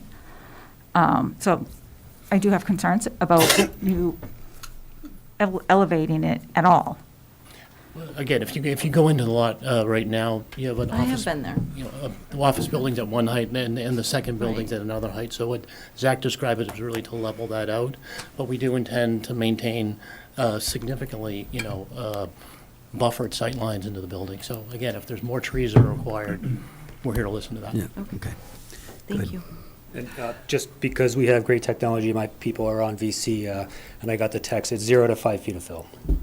0 to 5 feet? 0 to 5. Yeah, depending on where on the. Depending on where in the topology you Okay. are, correct. Okay. And then that's, the building height, I'm sorry, I don't remember. The current proposed building height? 45. It's 40 feet. 40 feet? Yeah. So that would make it 45? Or, No, No. be 40 feet from that. okay, yeah, you're right. Right, but it's, But from where It's the now buildings level. sit It sits now, now. it would be 45. Right. Yeah. So maybe just to clarify again, you have two office buildings that are two different heights. So I think the way to think about that is probably 40 feet from the highest office building. And that levels out. It may be a little bit high from the lowest office building, but that's why we're adding the fill. Right. Okay, understood. Okay. Anybody else? All right. Well, actually, before we get into public comment, I want to kind of talk through, because we haven't heard anything brought up about the financial impact to the town. Mhm. So I went and spoke to our assessor, Frank Reen, today. And, he provided me what the estimated new growth, about $300,000 to $310,000, this would add to the town. However, one thing that we didn't, consider, we discussed, was the immediate impact this type of project would have to the abutters. And he estimated between 5% and 10% their home values would go down. What this means, though, is the tax levy doesn't go down. Like, the town doesn't lose that tax revenue because their home values go down. What that means is the rest of the homeowners in Chelmsford now need to pick up that delta. So I just want to make sure we all understand, when we look at financial impacts, whether, we're looking holistically at this project. It's not just traffic. There's a lot of things to take into consideration. We also discussed the fact that, East Chelmsford, we're kind of isolated out there. And I think multiple people have brought this up in town. This is the main road that connects East Chelmsford to Chelmsford, that makes us feel part of this town. And there is going to be, the only two ways to get to Chelmsford. It's either you loop around by UPS, and then come through 129, which is the long way, or you come down River Neck Road. That is the primary road that 4,000 residents, 5,000 residents in East Chelmsford use to come into town. This will have, and I spoke to Frank, this will have an impact to those home values. What it is, we can't estimate. But whatever impact that has, the rest of Chelmsford will be picking up that tax burden. So when we look at the project, whether it's the right project for this town, it is more than just traffic. So and I can't vote on this project. For that alone, I would be saying no. And I think, you need to make sure that you fully understand the impact to the taxpayers, all of them in Chelmsford, when we look at this. Okay. Thank you. Could I respond? Yes, if you could. So, as we frequently do when we go into a town to develop a building, we do conduct a tax study. Right now, the taxes that are generated from that building, the two buildings, actually the office buildings, are about $250,000, $270,000. Our projection is that when the building is built, leased, stabilized, the taxes will go up at a minimum of 4 times that amount. So the projection at 350 is not accurate according to our consultant tax assessor. And we did do some studies as it relates to where the town is and what the impact those taxes would have. We do know that the tax base, the commercial tax base, is eroding in Chelmsford, and the results that we've seen and that have been described to me by some of the people in town is that shortfalls on the order of magnitude of the taxes that we will contribute would cover your more recent shortfalls. So I think actually the benefits that are generated by the tax revenue will actually improve the town rather than you be faced with loss of services that happen with tax cuts. Okay, thank you. All right. I see no more hands going up. Anything from Erica? No? Okay. All right, we're at an interesting point here. We're considering going into public session. We've been on this project for quite some time now, over a year. I think with the development of the Apollo Drive access plan, we now have a fairly solid proposal before us. There are a lot of details that could be dealt with and would be. But I think at this point, before we proceed any farther, I would like to get the sense of this board in the form of a straw poll, non-binding, a straw poll, as to, I'll lay out the specific straw poll question in a minute. We know there's additional work that would have to be done on this, but there are details, heights of berms and types of screening and what have you. Setting that aside, and given that we have the basics of the road size, layout, building type, size, traffic access, and those things have become reasonably clear, I'd like to put the question to the board. Given the plan as currently understood and putting aside small negotiable details, do you foresee yourself approving the plan? And I think if we get an answer to that, we can then guide where the rest of this is going to go. I personally think that these people have been asked to wait 3 months Yes. and then another time, and Yep. I think it's a disservice to the public to have public Yeah. hearings and not let the public speak. Remember, the purpose of the public hearing is not to let the public talk to us.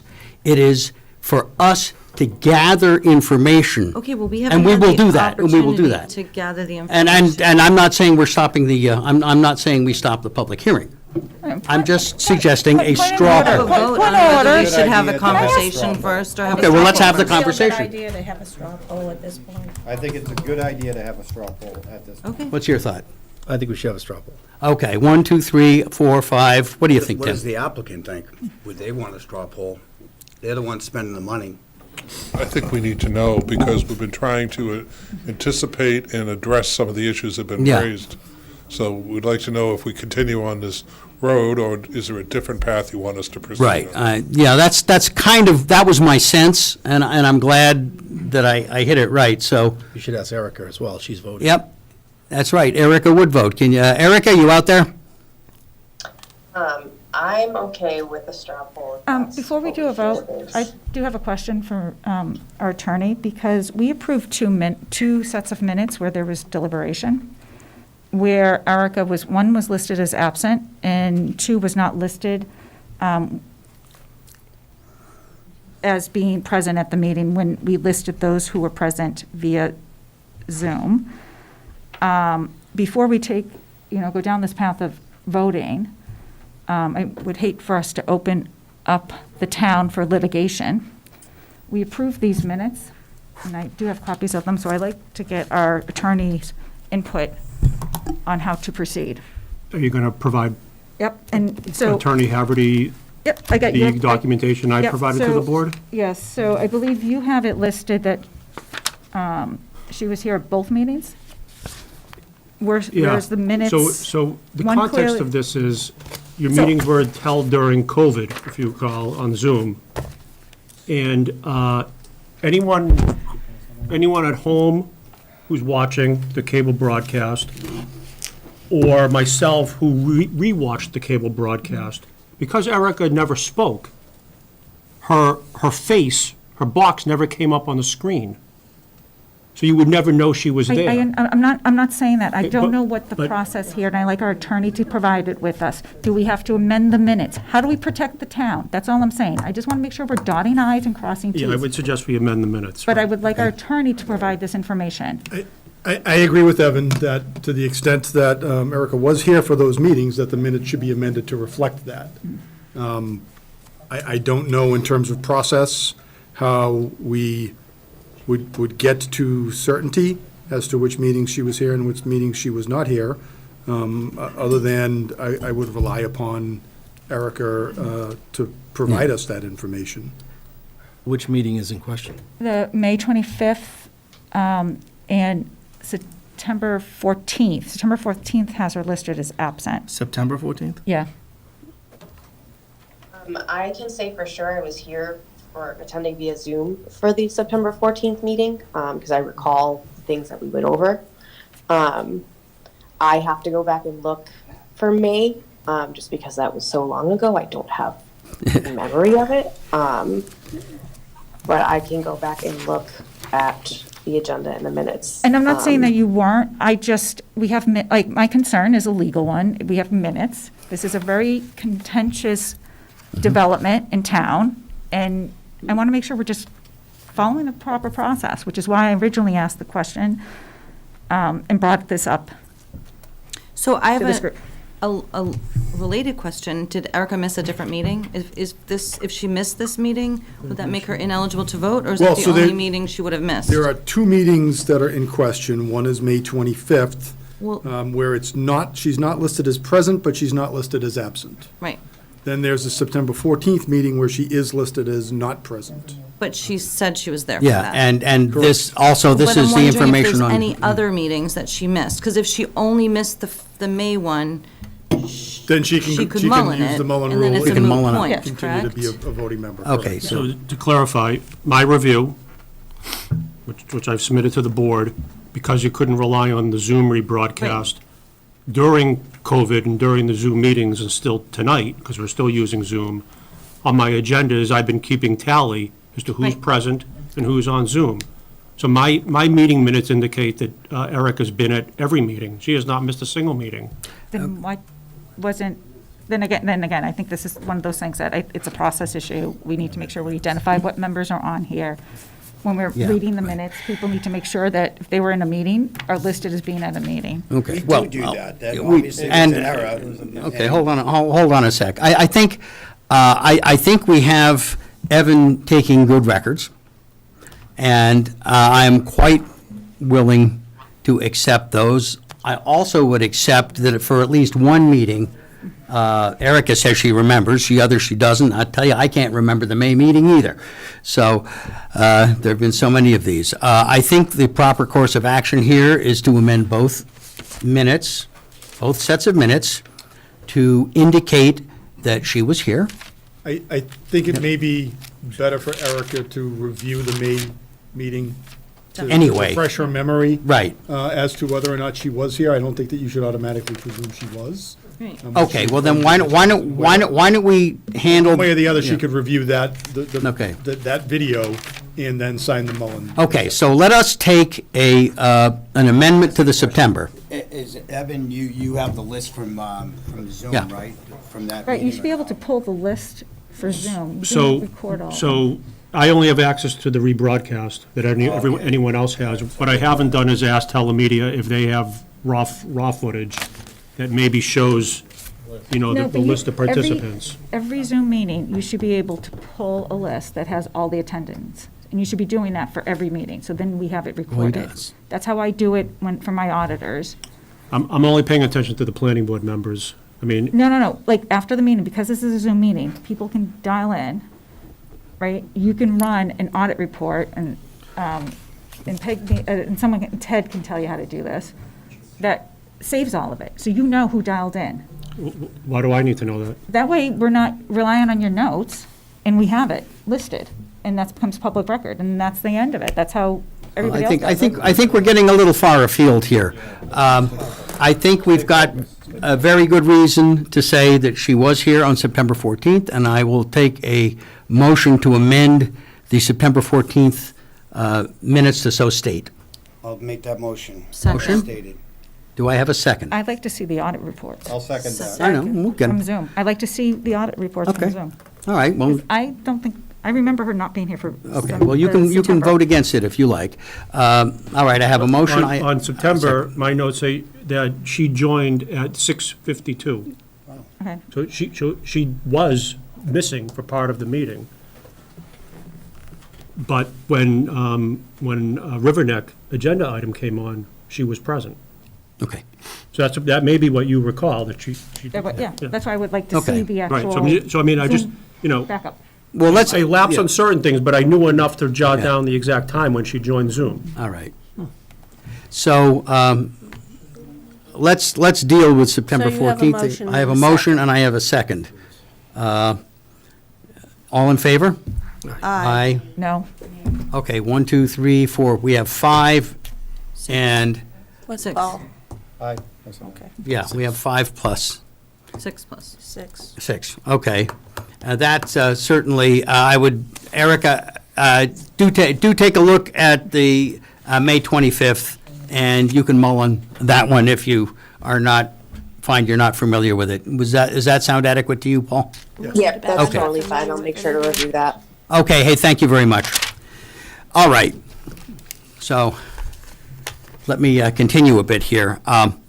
So anyway, the question for the straw poll that I propose is, given the plan as currently understood, and putting aside small negotiable details, do you foresee yourself approving this plan?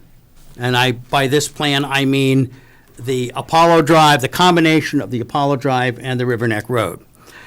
And I'd ask you this also: if your vote is unfavorable, could you describe what changes, if any, might incline you to vote favorably? If your vote is favorable, could you describe what additional details you might be seeking in particular in order to work out, the fine points? Particularly, I think I would be mostly on the conditions, which are fairly well built out now. Please? And then after the straw vote, I'll ask both the board and the proponents how they wish to proceed.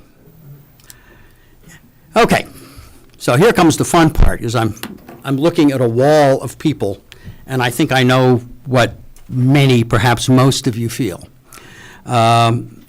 Generally, the chairman votes last. But I think in this case, the chairman is going to go vote first, and I'll take the heat. And I suspect I will. I vote based on the record we have at this point, I vote yes. To me, the project as presented is consistent with the objectives of the IA district, and the changes made during the course of the hearing, in particular the redesign on Apollo Drive, while not perfect, I think greatly reduce potential traffic and neighborhood disruption. And by the way, without that, I would vote against. My vote would have been against. But in addition, the reduction in number of bays, cap on truck traffic, the limitations on the hours, the automated traffic measurement and what have you, provide considerable mitigation. It's not perfect, but I think it's consistent with both the limited industrial use for which the area is zoned and the interests of the residents up there. Furthermore, the alternatives to this project may not be so good. Many, including myself, feel that the ideal here would be some kind of a office building, low-impact R&D use. I think that's what everybody would prefer, but the real estate market and the vacancies on 129 and the vacancies I've been seeing everywhere else as I drive around in office buildings are telling us otherwise. With the zoning overlay options of Bayard and Seoid, you could conceivably have high-density housing in there.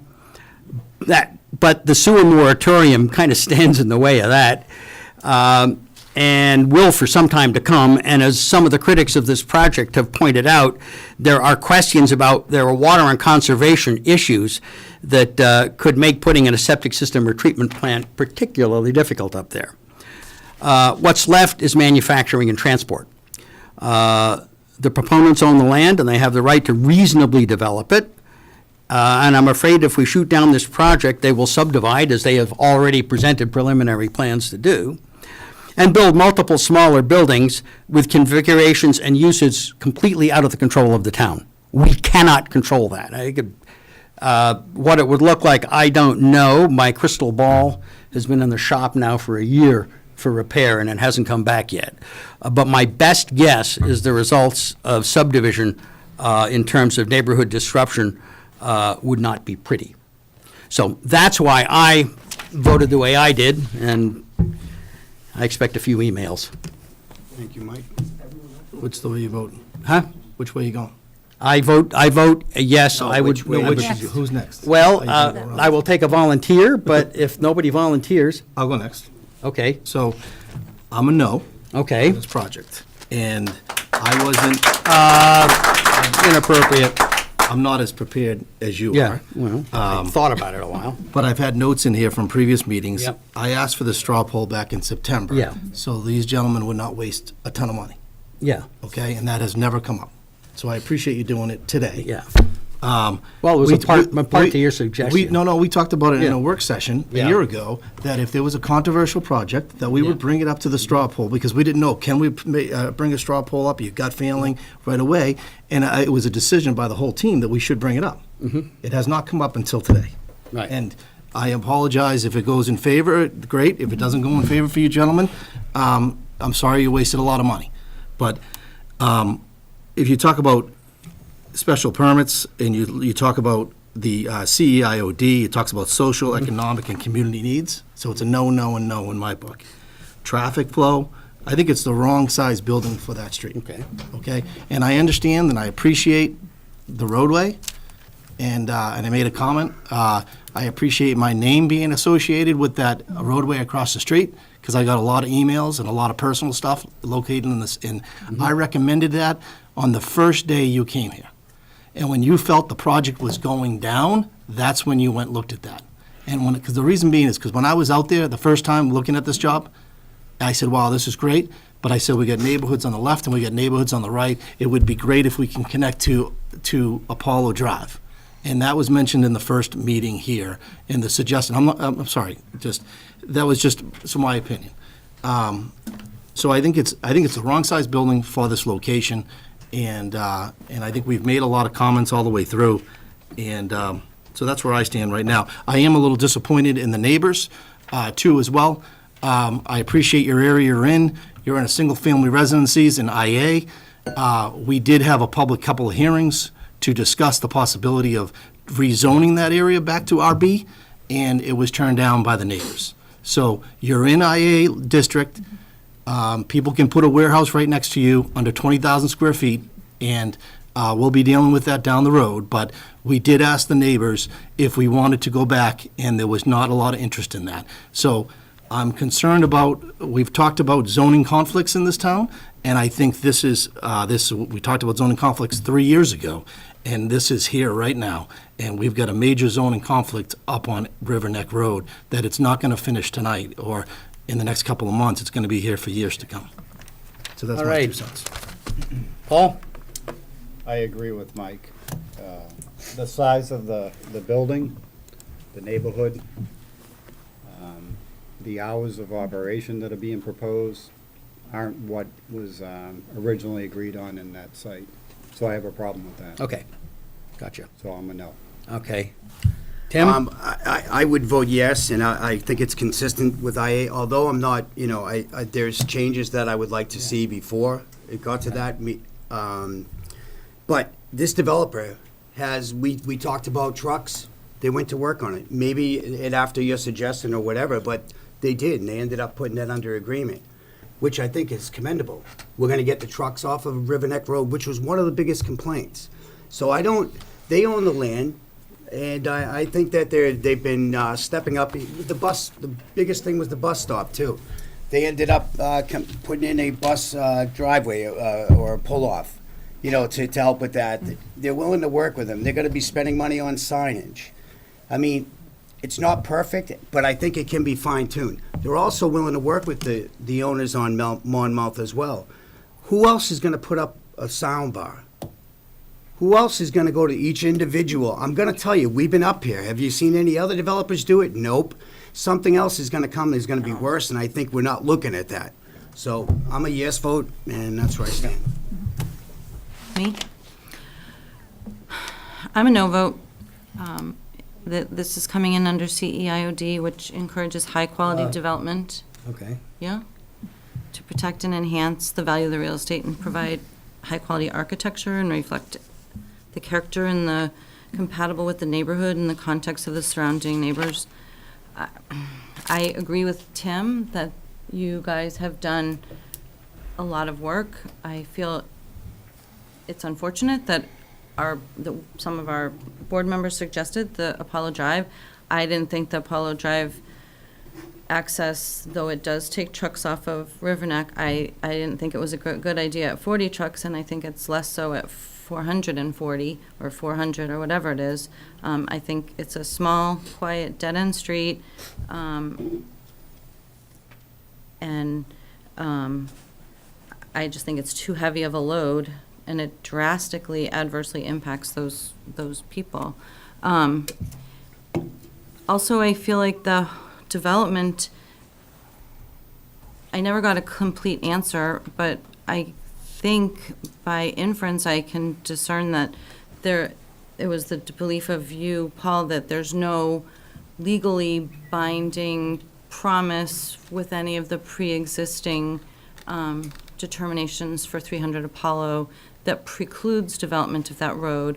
But it certainly was the belief of the neighbors, and, it's certainly inferable from the paperwork that we got at the last meeting that the neighbors thought they were agreeing to a small little fire lane, and to come back and put either 40 trucks or 400 trucks, or maybe down the line make it a public road, I think is, in a way, makes our job difficult in the future, because it's basically us not honoring past planning boards' work and promises.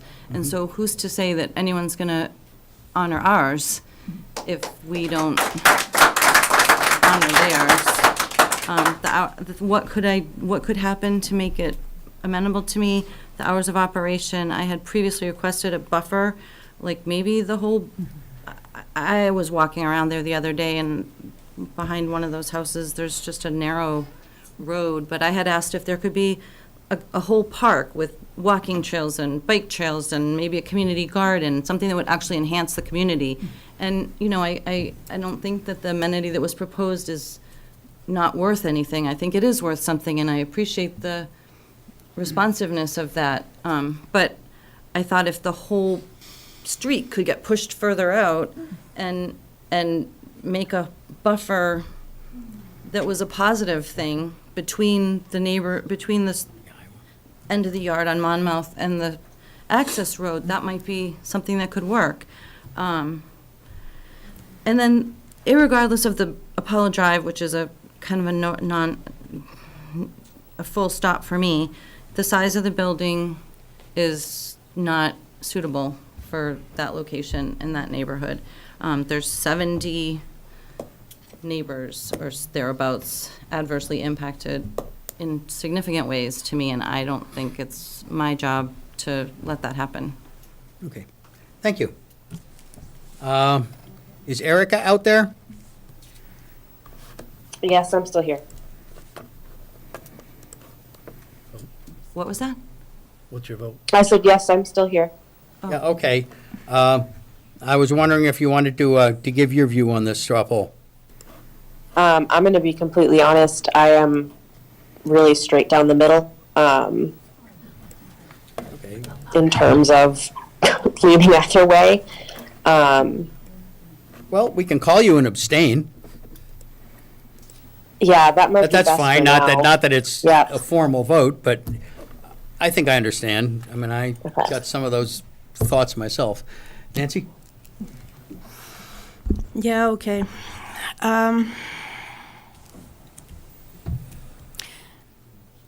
This is an industrial property in an industrial zone that that the town has invested an awful lot into trying to rebuild and repopulate and bring new businesses into. This is a building that fits the area, the setback, the coverage that is permitted for an IA zone. So the building fits the lot. It's set back from the road. It has landscaping proposed that virtually hides the building. The proposal that we originally had that had traffic running on River Neck Road, I would absolutely have voted no on. The applicants have gone to extreme measures to acquire or get approvals, get agreements to acquire alternate access to this site, and have solved not only their traffic problem for River Neck, but are proposing to create an access way that in the future could get virtually all truck traffic off River Neck Road.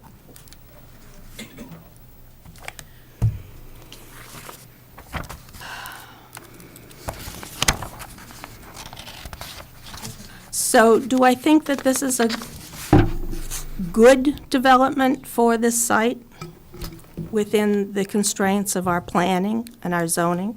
I do.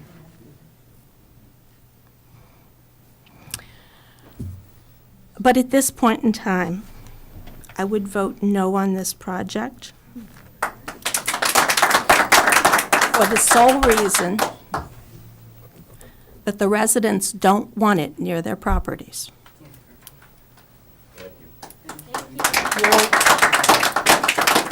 Okay. I'm going to suggest we take 5 minutes. After that 5 minutes, I'm going to ask both the board and the proponent how they would like us to proceed. So if that's okay with you guys? Mr. Chairman, I would just suggest, Anita is a voting member on the Apollo Road permit, so you might want to get her Okay, well, on the straw poll as well. for the purposes Sure. of that. Since I have grown up in East Chelmsford, I You know take the. your mask down. Huh? Do you mind taking your mask down? I prefer not to. Sorry. Then mumble. I'm a resident and grew up in East Chelmsford 52 years. I remember when Mercury went in. I remember when the access road went in. I personally know some of these residents from, like, I know their kids, I know them, and I know what was promised. I am an absolute no on putting this trucks down Apollo. Okay. Well, there we have it. Attorney Buckley, you guys want to take 5 minutes and we'll take 5, and, or do you want to just continue? We can take 5 minutes. Okay, let's do that. 5-minute break.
Hold it, please. Hey, still a planning board meeting. We're going back into session here.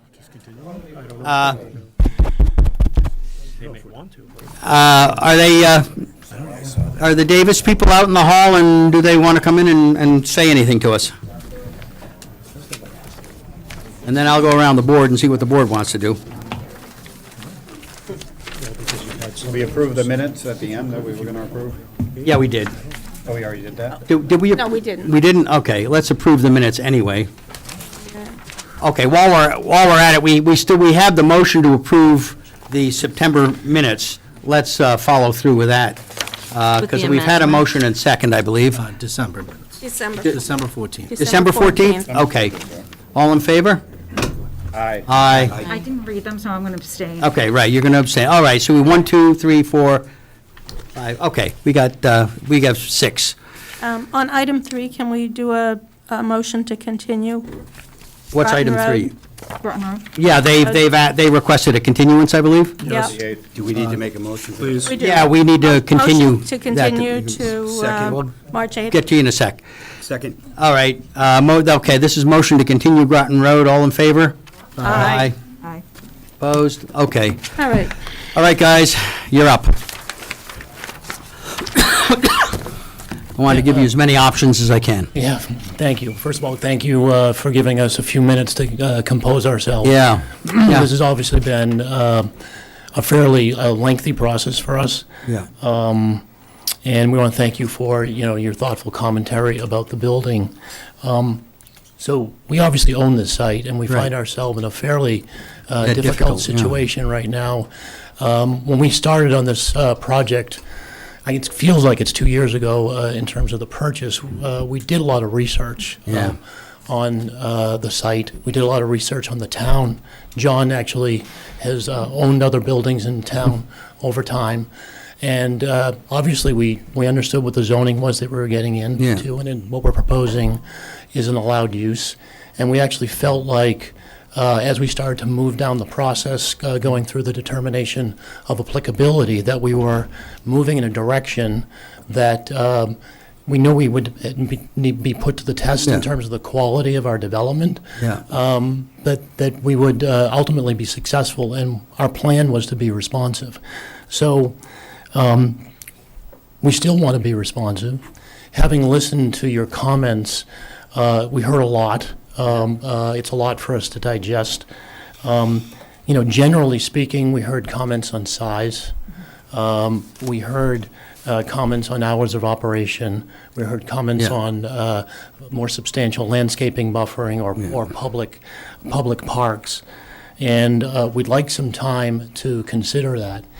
I want you to know that we've considered your comments at every step. Yes. Mr. Walsh made a comment that at the very beginning of the process, Apollo Drive was brought up, and it was brought up later in the process. It takes months and months to secure a property like that, and just think about the position that we were in with that owner, which is they own a substantial a property that's been site plan approved, and to try and come in and carve off an awkwardly shaped piece of that, and then a further piece of land. That took a long time to negotiate and to try to wrestle that one to the ground. So we definitely are trying here to be responsive. What I would like to ask is if you could give us a little bit more time, at least to the next meeting, to digest everything that's been said and see if we can come back and again prove to you that we're listening. Nancy, you made one particular comment about the neighbors don't want it. I'm interpreting that a little bit as it relates to the use of the building. So we have about 5 or 6 things, I think, to potentially consider. And believe me, if we make some of the changes that are being suggested, there's a significant financial impact to us and a significant reduction in our ability to lease the building, because you're reducing the potential universe of tenants that are out there. But again, we own the site. We're in a jam, and we'd like to understand and think a little bit more about what you've said, and come back and give you our best thinking at the next meeting. So we respectfully request if you could continue us and allow us to come back at the next meeting. Okay. I think that's fair, and I will say that in terms of working with developers, you guys have been as good as they come. So I bear no grudge toward you. What I will do at this point is open the public hearing, because there are a lot of people here that want to talk. You might want to sit and listen to some of it. In many cases, we've gotten some advanced materials on it that are in our record. And I would suggest to the board then that what we do is at the end of some amount of public input that we continue. Is that consistent with what the board in general figures we could do? I agree. I thought you were going to ask our opinion on what we should do. Yeah, I want this board's opinion as well. So your opinion is to move forward? Well, yeah, I'm based on the request of the... I would ask the board members who thinks tonight we should close it down. If you have, they need 5 yes votes out of this. They've got two. Okay. And they only have a few more meetings left before 2 of our members change. So are we either going to continue this, or are we going to shut it down? So you're the chairman. I just don't think we should absolutely automatically say we should continue this. They've been a great developer. Yeah. They've been working with it, and I know they spent a lot of money. But we've been talking and talking and talking, and the neighbors have been talking, and they've been expressing their concerns. So I don't know how much they're going to change in 2 weeks. And unless I go back and listen to every single meeting that they've had for a year and a half. And my suggestion tonight is to close the public hearing, do a final vote, and let's see where this project goes. I agree.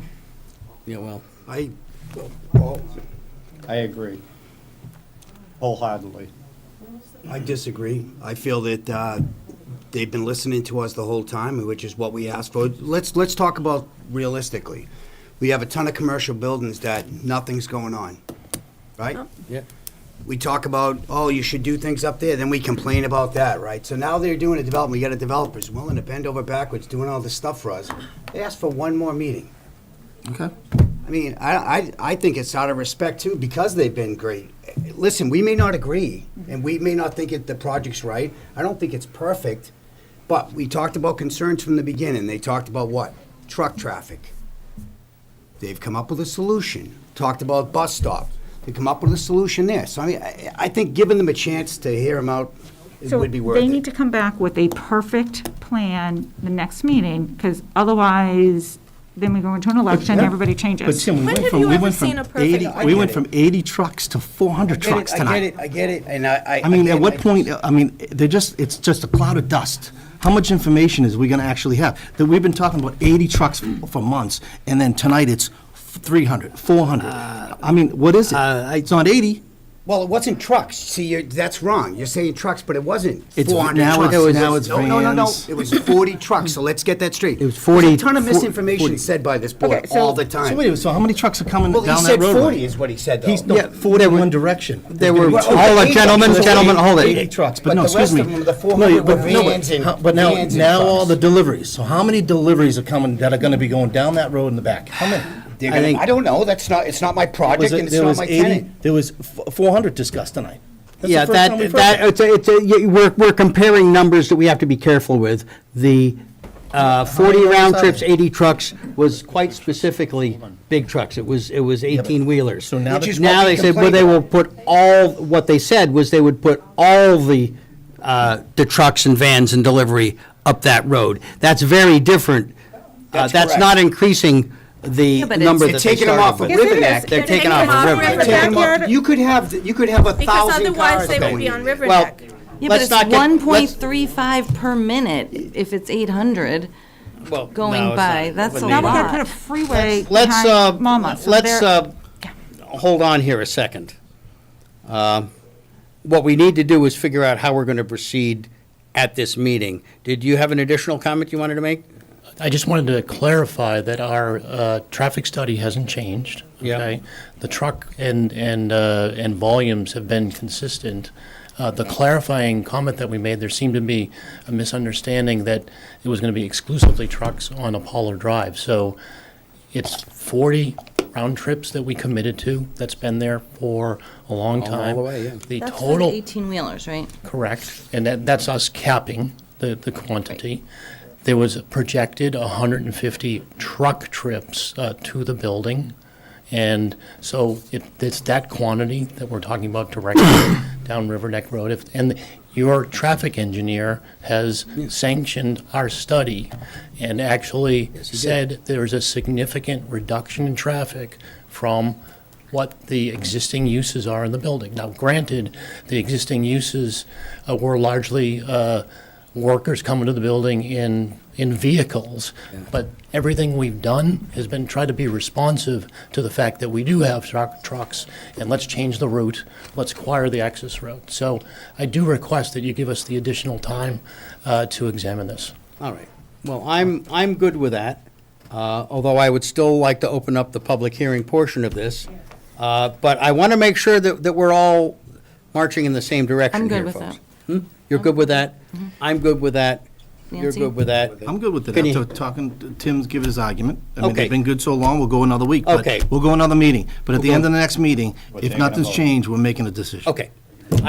That's not an unfair approach. So Mike, is Yep. your concern, is your no vote because of the additional truck count in My the no vote says the minivans? building itself is too big for that neighborhood. Okay. And they can put a roadway right straight out to Apollo directly, and it's still too big. There's gonna be trucks going down River Neck Road no matter what. Okay. And the neighbors, it's right in the middle of the neighborhood. We've talked about the size of it. We haven't even talked about the size of the building for months now. It's been this, actually, a couple. We haven't talked about the development itself We've been talking at about trucks. No, all. we We've haven't always talked about been- Okay. We didn't have the All right, views- We folks. didn't have the views from Apollo or anything like that until now. All right, so let's let us continue. If I am inclined to go another meeting, and they may decide at that point they want to withdraw and refile, which I wouldn't be opposed to. Can I make a suggestion, just to give them extra time? Can we Yeah. move it, and, because I think next meeting is Groton Road, the 8th. Can we move this, give them the 22nd, if that's what we're going to do, take a vote? No, Is because that if we way? do No. decide to take some action, we have to do it quickly because of the election. So, and we won't have a lot of time to do it. So I think we have to take it up at the next meeting. Yeah. That's Yeah. enough time for them as well. They- Yeah, I if was that, just gonna if say, that's at enough least it time. gives them I enough mean, time I to- think I'm public, but I would say to do it tonight. I think the public has been waiting a year and a half. Well- And, it sounds like this is just coming into some type of politics where you're thinking that, Well, hey, there's some type that's of nice, vote. but what we're looking for here is factual information to guide our decision. Frankly, and I know that we get a lot of opinion. You and- think in a week and we they're can't gonna avoid it. satisfy But the that's- neighborhood? But that said, what we're really looking for in public hearing is information to help us analyze the plan that's before us, so. Actually, data. Data, Facts. yeah, so, okay. Wait a second, hold on a second. Can I have a point of order? Because, I thought open public comment No. was for get people's comments. No, it's Where to does get it say- facts from the public. Yeah, for a public hearing of this So that's nature. where, is that, To get additional facts to make the, that may to be the base the purpose decision of on. it, but It often bleeds over, I will admit, but that is the purpose Paul, I'd like your of the opinion, public please. hearing. And effective I chairs like keep Paul. it from bleeding Opinion, over into. please. Certainly. I do think that the purpose of receiving public comment is to receive factual comments rather than opinion comments. Yeah. That being said, I do also think Yeah. that that's a really significant gray area as to Yes, whether it or not. is, and we, Or an opinion comment, and the board should be very, very lenient in allowing. and I opinion think we are. comments. I think we are. And I do think there's some value Yep. for the board in getting the opinion. I mean, as we heard Nan Yeah. state earlier, her no vote in the straw poll was based upon the feedback Yeah. from the residents that they don't want to see this here. Yeah. That's more opinion than it is Yep. fact. That is So- true, very true. Okay, anyway, go ahead. We'll take a couple of speakers, and we'll go for maybe another 40 minutes, something like that. Right, okay. Sean Campbell, 19 Monmouth Street. I've been preparing as best as I can for this speech, but, it's been challenging because I have, a regular job, and I learned about some information just maybe an hour before the meeting. So it's really hard. I did study the 400-page document that was posted. and I didn't see any changes. But I do have a lot of suggestions here. And, so I'm essentially one of the neighbors of the broken promise, right? And, it was my neighbors that I knew, which were friends of mine that were, at this planning board when I was a baby, living on Monmouth Street.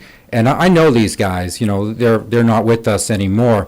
But, they would turn in their grave if they knew, hey, look, you didn't give the proper documentation to Sean Campbell. I couldn't even imagine some of my neighbors, ever thinking that little baby Sean Campbell would be a grown man in front of you with some type of not proper document that's going to ruin the neighborhood because he wants to remain in the neighborhood that he grew up in. But in all fairness, right, like I'm a very fair person, and we talk about the access road, and I realize that it's safer than River Neck Road. I realize that. So I see that, but the problem is you want to use the access road for something that the community, the neighborhood doesn't want, right? So if you came to me and you said, Sean, how would you feel if we opened up the access road for a hospital, for a college? You know what I'd say? Hey, you know what, I can't stand in the way of safety. But when you tell me you want to break the promise, right, while making new promises to me for tractor trailers and, some warehouse that every single member in this room doesn't want, and they're probably not, so much interested in the access road, but they're going to tell you about that warehouse. So you're essentially opening up this access road to give the town and the community and the residents something we don't want. And I do have a lot of respect for the Davis Company as well. I've seen their website, Jonathan, I think he's here tonight, and I appreciate him coming. He donates, he seems like a very genuine man, and I agree with some of those comments. And I know he has the capability to do something great, and I think he can. And I'm really, really looking forward to seeing his next proposal. He owns these buildings. He's going to do something great. And, I hope it's something that, Chelmsford needs. And I've given them suggestions. I've told them, hey, look, bio. Hey, look, we're getting amenities. Hey, look, Evan put in an overlay that allows, some restaurants. And I think the high tech is coming back. And, that's Evan's job. We pay Evan, right? And he gives me like a look like, oh, I don't really like you for what you're saying, but, you work for the town. For the record, I love all of you. I think he works hard, and, he's trying, and I really feel that the Davis Company and the neighborhood can get this job done. These are very successful people. They want a warehouse because it's easy, they can just plop it, but they're capable of better. They are. In Mercury, has anybody seen the new Mercury building? It's beautiful. It looks great, and that's what we're used to. He wants to give us a downgrade, and that's what's the complaint. I'm pro-business. I just want to see something that's going to give us jobs, be a nice building, and they're capable of it. And then finally, I have to bring up something major. If you open up this access way, this changes the whole scope of the property. This thing is so much more attractive. You think about 129. This thing now with the access way is just as appealing as some of these 300 Apollo buildings, if not better, because it's kind of got his little island there.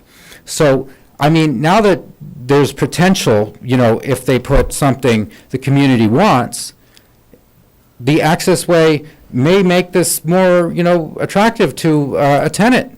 Because maybe that was some of the complaints with Mercury of saying, hey, we don't like going up this windy road and, I know Michael, you said you worked there. Oh, I did. Matter of fact, I went through the gate a couple of times when it was open. Yeah, so, I think this changes the outlook, and you don't need to put something like a terrible 250,000 square foot warehouse and, and then have tractor-trailer trucks going. And then, I guess there's also the topic of the compensation. They just said that all our houses are going to lose 5 to 10% value. And we're not getting anything good. And look at the Davis Company's website, see their work. They can do better. And I think what we need here is you should deny it, and they should come back, and whoever the members of the town vote for should decide on, if that's appropriate or not. And I think Davis learned a lesson, and I think it's our fault too that we should have denied this a year and a half ago. They should have came in here day one, and we should have said, we don't want warehouses. But we didn't. We strung them along. It's costing them money. I do like Bob. I think he's a great attorney, and, he is getting paid, so, I guess he can't, he can't complain. But, do you want to cost them more money now by delaying it? Or I really think that where they're at now, and I provided the feedback to Davis, I said, we, the community, has given you tons of feedback, and the real feedback is, we don't want a warehouse. So, you're saying we're not giving you feedback, but we're just not giving you the feedback that you want to hear, which is, I want a pine tree, I want an oak tree, oh, I'm looking for this. No, we're just not looking for a warehouse, but we know you can do better. And I think you can, I know you can. So I look forward to, working with them in the future. So that's pretty much all I have. Thank you, guys. Thank you for your comments. Hey, Chris. Hello, Chris LaValle, Precinct 10, Town Meeting Rep, 10 Edgewood Street. I sent you guys a letter. I saw it. Before the meeting. Didn't expect you to read it before the meeting, so I am going to go over most of the points tonight. There are issues that are not addressed or remediated. There are some inconsistencies that I'm pointing out, and then talking about some of the other areas. So issues not being addressed or remediated, in addition to traffic. Noise issues. Truck backup beeping will be echoing through the wetlands and into the neighborhood. Jake brakes on River Neck Road. We've already heard at one of the recent town select board meetings from the police chief that the town cannot restrict Jake brakes. The state has deemed that the use of these brakes is a safety issue and won't allow towns to restrict them. So we will be hearing them on the access road and on River Neck. Diesel emissions. The proposed project will be increasing the amount of diesel emissions generated from the site. They haven't offered any mitigations for these, so these are unmitigated negative impacts to the town. In addition to the routes of the trucks, River Neck East, West, Access Road, all of those access road and directions put the exhaust of these trucks at an increased ground level diesel pollution right squarely at neighbors' houses. The design faults. This site has been categorized as a LUHPPL for the high potential pollutant loads. And all of the aspects of the project that contribute to that are closest to the wetlands. The road that the trucks will travel around the property is extremely close to the wetlands and the Zone 1 protection area with very little buffer. The trailer parking directly abuts the wetlands. And there's no barrier to prevent the tractor-trailer truck, the tractors from, or the trailers, excuse me, from overhanging the pavement, which means that any spills or any overflow from those trailers will go right into the compensatory flood storage area that's immediately behind that truck parking area. And that'll go directly into the groundwater without being treated. They will have infrastructure for all 50 loading docks, even though they may have only a few, 25 in use at any given time. The stormwater management design has some flaws. The spill containment is at the end of the treatment chain with a single manual shutoff valve at the end of that containment. If there's a spill during a 2+ year storm, which by definition is pretty frequent, the shutoff will ideally be closed if someone remembers to do it, but the rainwater from all the rest of the property will continue flowing into that catch basin and spill containment. Not only will it make the contamination worse, but if the rains continue, there's a chance that that will overflow directly into the drinking water and the wetlands. So why is that spill containment not segregated from the rest of the design? Snow storage. There are two locations, very hard to find, identified in the front of the property. They're right at the potential expanded parking area. What happens if they decide to use those parking spaces? Also, how practical is it that a snow contractor is going to move all of that snow from the loading dock area to the front?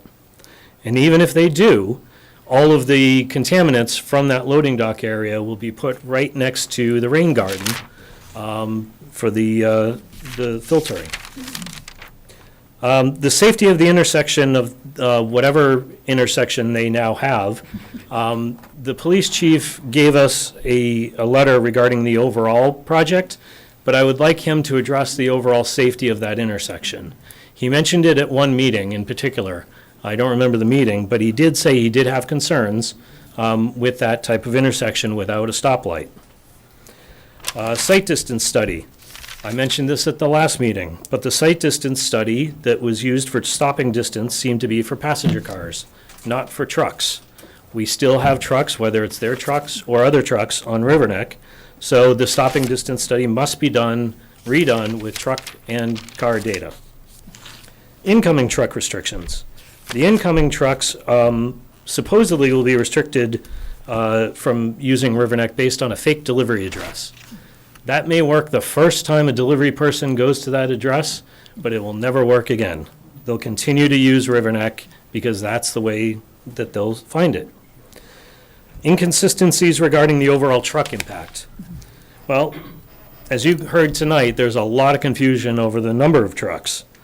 So it's really difficult to figure out how many trucks we need to use on the limits, because the upper limit that they put into the conditions is the full truckload, and that was going across. So they're increasing their limits artificially high. Inconsistency regarding the loading docks. So at some point, the decision was made to reduce the loading docks, which said it was going to reduce the impact of the truck traffic. But then the applicant said, and the traffic engineer said, the reduction in the loading docks does not impact the truck traffic. So which is it? We still need definitive answer on that, because that does impact the design. Another inconsistency that I want to point out to the board is that on the September 2022 draft of the conditions shows that the load bay increase would need to be approved by the planning board. However, that was changed, and recent versions submitted, I believe, today and January state that the approval would be administratively done by the community development director. So that was changed at some point by the proponent. Inconsistencies regarding trucks on the east side of Riverneck. Now, depending on which plan they show you on what day, sometimes they say that trucks are not allowed to go east onto Riverneck. Well, their turning diagrams show trucks going east on Riverneck. Apollo Drive and Access Road is one additional route for trucks to travel in and out of the property. The Riverneck truck traffic has not been mitigated, and the truck problem will now impact more residents. So they're not really mitigating the problem, they're just spreading the problem out to more residents. So before I get into the proposed conditions document, I do have a question for you. If this is moved forward and approved, will that condition statement, that conditions document draft be used as a starting point for further revisions and ultimately approval? I would imagine that the draft that we currently have would be the starting point, yeah. Okay. But I don't know, I mean. But we just denied it pretty much. I don't, Yeah. like, so why are we gonna spend another half an hour going through everything like this? Because I think it's important that the developer But here. they wanna why, though? talk- I mean, it's Because they wanna- denied right now. Well, It's denied. th- They No. want to This talk, may and be for no laying other groundwork reason. for whatever they come back with. Yeah. If they're coming back with a different proposal, They need to hear the they need to concerns. hear our issues with this current proposal so that we don't have to do this Right, yet the new again. proposal will be different, right? We just said. How do we for know? them We to come hope, back. but these are Well, all, it's gonna be denied. We just We've denied it. All of the said that if issues- this is the Straw voted proposal- all of the issues We're that not- I just went through have yet to be addressed with the current proposal. Okay, continue. If please. they don't know that there are issues with that proposal, who knows that they may come back and give us a different proposal with these same issues. If they have not heard the issues, they will not know that.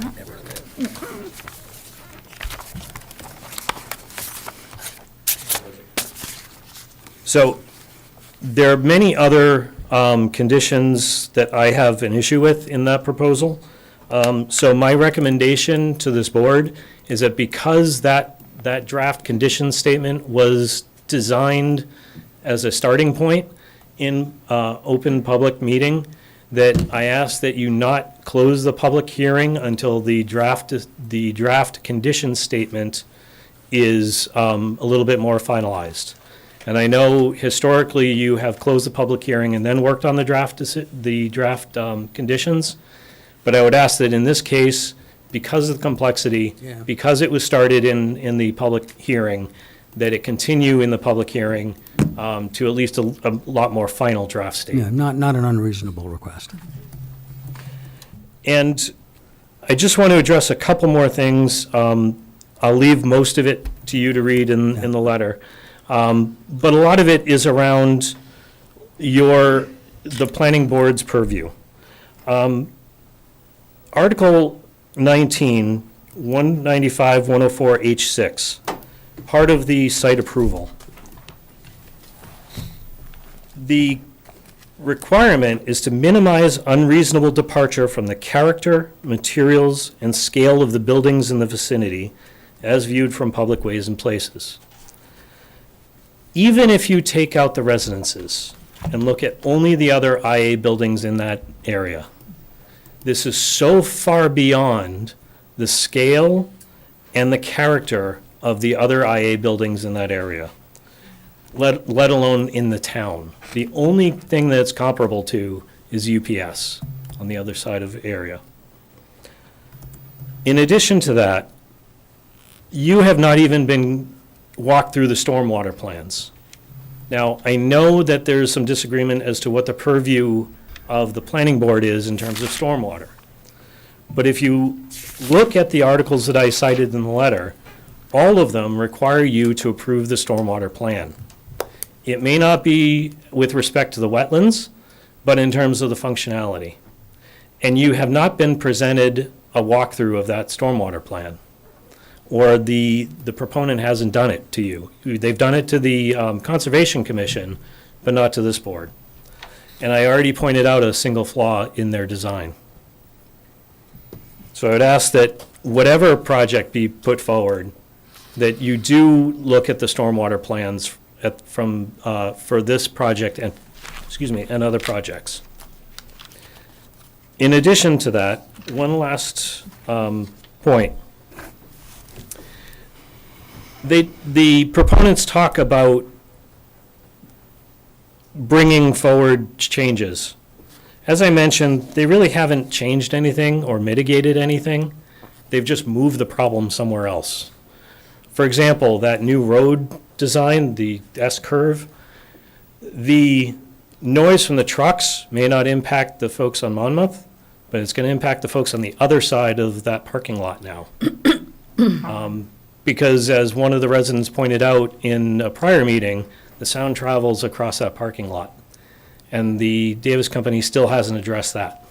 They've just actually moved the trucks closer to that side. And as Anita Tonini pointed out, the tax implications of this project are not favorable for the town. In addition to that, the applicant's own project website shows only 30 additional jobs being created by this project. 30. For all of the issues that this project is creating, they themselves are only saying that 30 additional jobs are going to be created by this. That doesn't even come close to the number of FTEs employed at the top 28 employers in Chelmsford. I got the numbers from Town Hall today.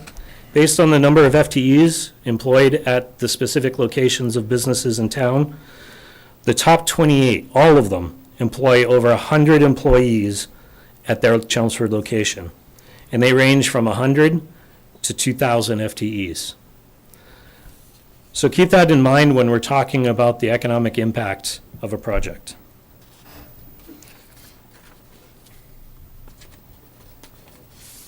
And the rest of it you can read in my letter, and I appreciate your time. Thank you. Thank you, Chris.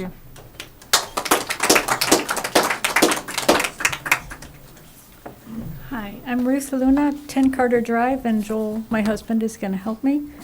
I first wanted to just talk about Apollo Way, the access way there. I've gone through a lot of the town records for this site, and yes, it's very clear a promise was made in the mid-'80s to the residents that that it was just going to be emergency fire use. From the minutes, from the plan used for the definitive subdivision, it clearly there calls out emergency vehicle access only. And that very same single plan page was also submitted in the mid-'80s when that site needed to do a MEPA filing. And that was the only plan page they submitted. So if it were to be looked at, revisited as to whether you're going to be changing the use on that, then I would also want to know whether you need to check with MEPA, whether you have to go through them to change the use on that. And I'm about to get to what Joel's setting up here. And so it's been said that it's not illegal. That's not what we're suggesting, but we're questioning, is it wise in terms of what kind of message does the town communicate by breaking promises? And what kind of cost is going to come with that? In terms of, it's going to, I think, it's my opinion, be an immeasurable cost of suggesting that the town is seen as lacking in integrity and not being caring for relatively very little gain. So this here, we heard what Anita asked for at the last hearing, so we decided, okay, we'll go ahead and do it. So this here is a scale presentation of the proposed development, and we took Clark Avenue to add on to it. The scale is 20 feet to the inch. And Joel here, we averaged out, we took the 3 houses on Clark closest to it. They fit with the corners, yeah. And so that all is to scale. We left off porches, dormers, things like that, just to keep it sane. And so those are average houses on Clark Avenue. And the distance between Clark and the building is what the applicant reports. We also have some to scale people, average adults. Just to give you perspective. Bigger than me. And then, Joel, don't forget that, are you gonna say for my auto? And then we also did it to scale 18-wheeler, just to give you perspective. So here, this, we have taken into account the fill, and this is the distance setback. This is the warehouse that they are proposing to the scale. Actually, this is just half of the warehouse. Here's the rest of the warehouse. Ooh. So this is what is being proposed. And we thought it'd be, I mean, I would have liked to have done a bigger scale, but it's just not practical. But we wanted people to be able to get a sense of what is it that we're really talking about.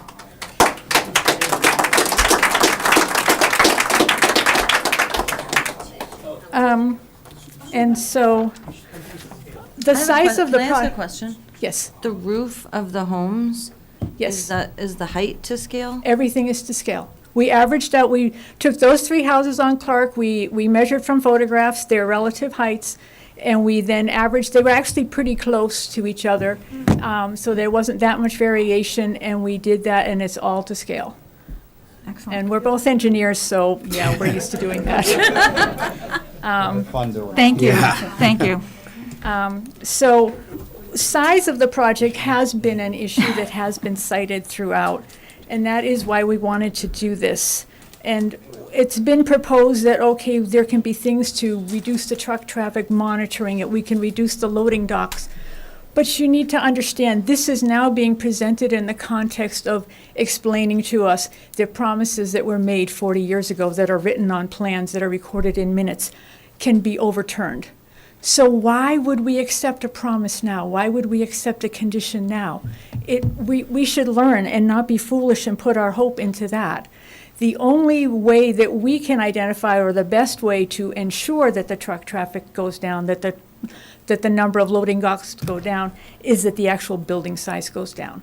Then it's not dependent on a permit. It's not dependent on our two private parties later with a covenant going to change their minds, or some other board in the future not honor what was promised to residents. So we would like it to be reduced, we were thinking maybe to the size of the current Mercury footprint. But that would then address a lot of issues. The stormwater is very tightly sized and still has a lot of issues. It would give greater protection for the town wells, that's right there. The Zone 1 on the site, it would give better protection for the wetlands, and there's other issues that I'm going to get into that could also be addressed by reducing the building size. The next thing, I'm just going to read, I've got to find it. A paragraph from a letter. I went through, I'm used to looking at performance standards, having been on the Conservation Commission. So I looked at the performance standards that you have for SAOD, since they've applied under that. And so using the wording from the performance standards, I'll just read from a paragraph that this is a standard by which you are supposed to be reviewing it. So I'm using language from the performance standards. For general performance standards, it is not in harmony with reducing impacts, meeting standards for neighborhood character, or meeting DEP best management practices for stormwater management. It has unreasonable impacts to existing streets, is not superior to what could be there, and does not do enough to protect the environment. It is not compatible with and integrate into its surroundings, nor does it avoid adverse traffic impacts. It does not enhance the visual and overall experience of the area for the residents, with signage inconsistent with the existing streetscape and such a large scale that it disrupts the area rather than promotes any desire to gather or connections with the surrounding neighborhood.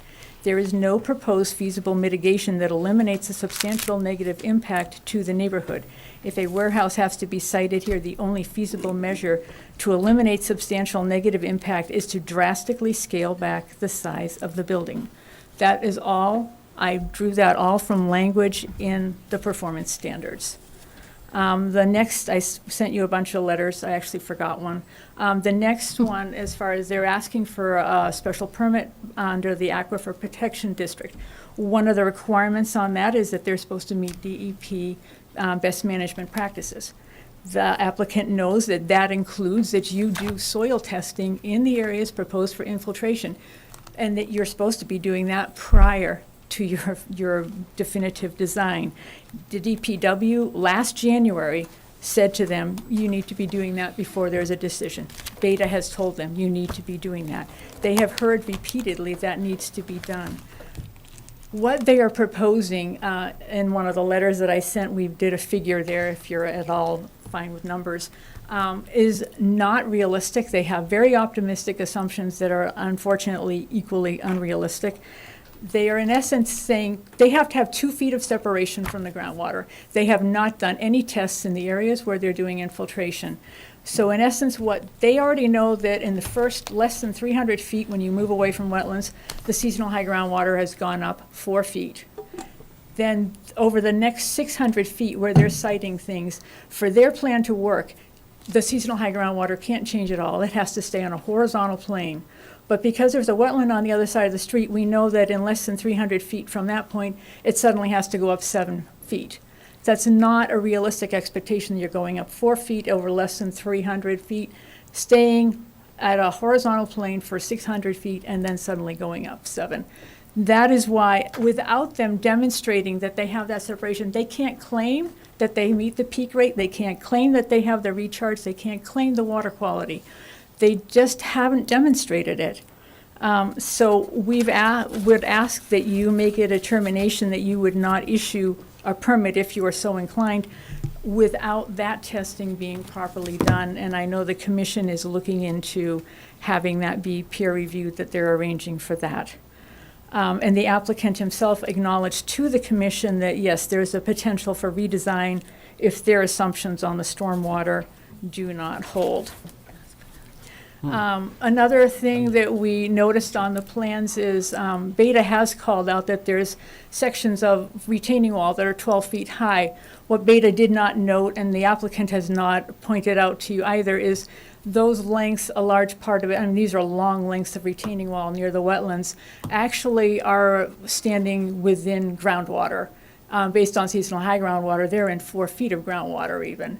And there is nothing being addressed as to what is needed to do there, what is the impact of doing that. So we would like that to also be reviewed by a structural engineer, maybe a hydrologist. And then on the other side, there's a retaining wall cutting into the slope of Clark, and the area where it's cutting in, the slope ranges between 43 and 56% slope. They are proposing removing all the trees and then grubbing it, and they themselves have said that this is a very sandy soil, and we've seen other areas where a similar slope where they've done that, and it's just sand sliding everywhere. You've got a house at the top of that, 15 feet from the property line, maybe another 10, 12 feet from the start of the slope, and there's nothing that's been looked at as to what would happen to the integrity of that house if you're having that slope go.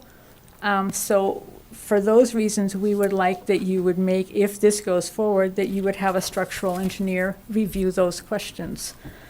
On their landscaping plans, plantings, that should be peer reviewed by a landscape architect. What they're proposing on that same slope on Clark, which is anything but a wetland unless there's some major breakout going on that hasn't been identified, they're proposing wetland trees included in their mix. So that doesn't really an optimal place to plant those. They're proposing trees that have shallow roots. They're proposing trees that will need a lot of water to get going, while the Water District is asking for xeriscaping type landscaping. Additionally, in their compensatory flood storage, which will be inundated, they're proposing a seed mix that won't germinate in wet conditions or when it's inundated. For the Water District, I forgot to send you that letter. I haven't seen anywhere in the file where East Chelmsford Water District has been asked about the water supply. Chelmsford Water District is not the supplier for this site. It would be East Chelmsford, so you would. It is Chelmsford. It is? Yep. Oh, okay, I asked, okay, all You right. asked the wrong people, yes, Steve. Okay, but the Chelmsford Water District has requested monitoring and have annual regular reports twice a year. And we would like to add that if that happens, that you would have a performance guarantee put there just to ensure that that is happening as it should be.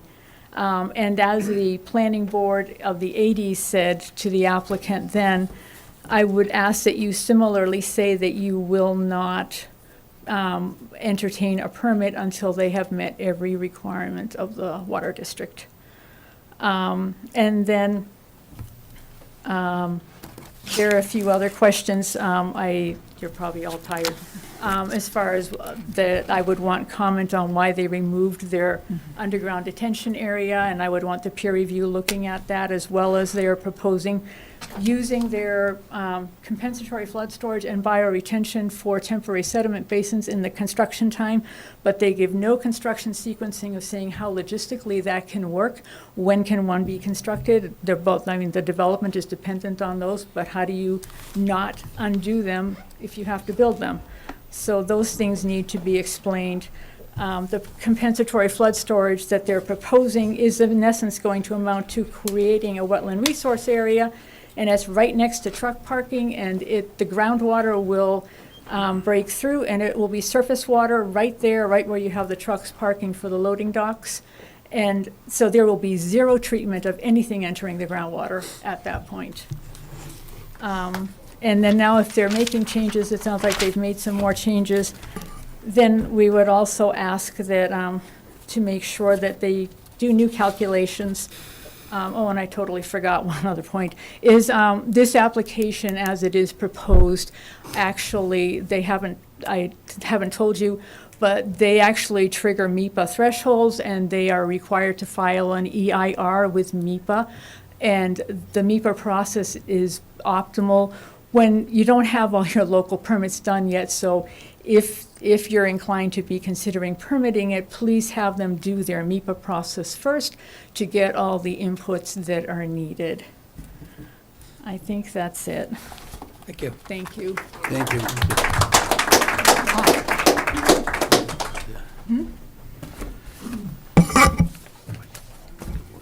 Have a, excuse me, couple of handouts for you guys, and make this as quick as I can.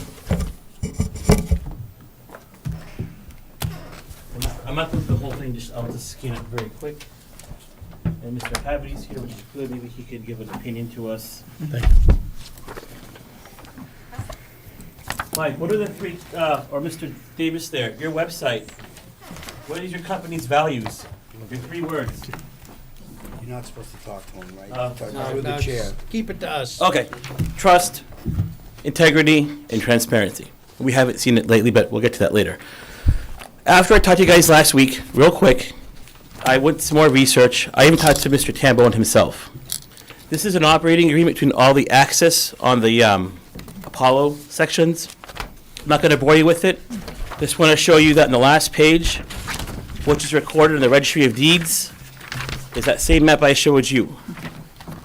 Emergency access only. And then if you flip, again, a few pages down, 2018 Access Communications, who rents in 300, in their lease, it references a deed, quitclaim deed, to this paper. If it's tied to the land, it's following the land, this might be just reasons why they can't put this there. What's going to happen to that piece of land when the road goes through and around? It's a big open space. Are they going to develop it? I heard comment today that possibly might be done. Back to the trucks. You guys can just pass these around. This is the first my concern of trucks. They said 40 trucks, Class 8 trucks. This is a Class 7 tractor trailer, which according to their current conditions, oh, where'd it go? They changed that, they're gonna have all truck traffic going So this across. truck here, that weighs 36,000 pounds, it's a Class 8. I'm just showing you guys, we have to clarify this because they said all trucks earlier, then they weren't sure what the trucks are. So we have to make sure it's all trucks, and if it is all trucks, is it 80 trucks in and out? Or is it, as the study says, more? I like their building. I went by their Pride and Joy in Wilmington today. They're building 2 100,000 square foot flex-use buildings, Class A, in an industrial area. Take a look at this. This picture I measured is 53 feet from the building. This is 120. I used a laser measure to get it. That's what you're seeing. This is what you're going to see on Riverneck Road. That's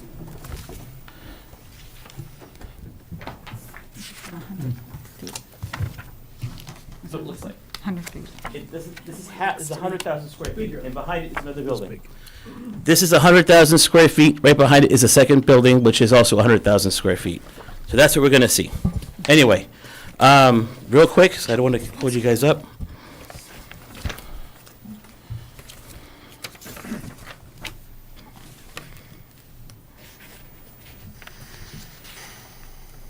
They're putting a bus turnaround in the curve spot that we're concerned about last time, where the trucks were going to cross back and forth.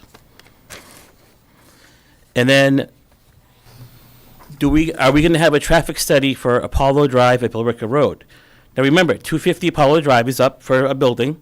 That building is 75% occupied right now. If you read the special permits from 250 Apollo Drive, the concern back there in the 80s was traffic at that intersection and the queue for the cars to go out. Granted, we're post-COVID, people work more remotely, but is that building having manufacturing and trucks in the fire road going to cause a problem at the end? We haven't heard of that at all. That's something we should be considering as well. On the conditions, it says here,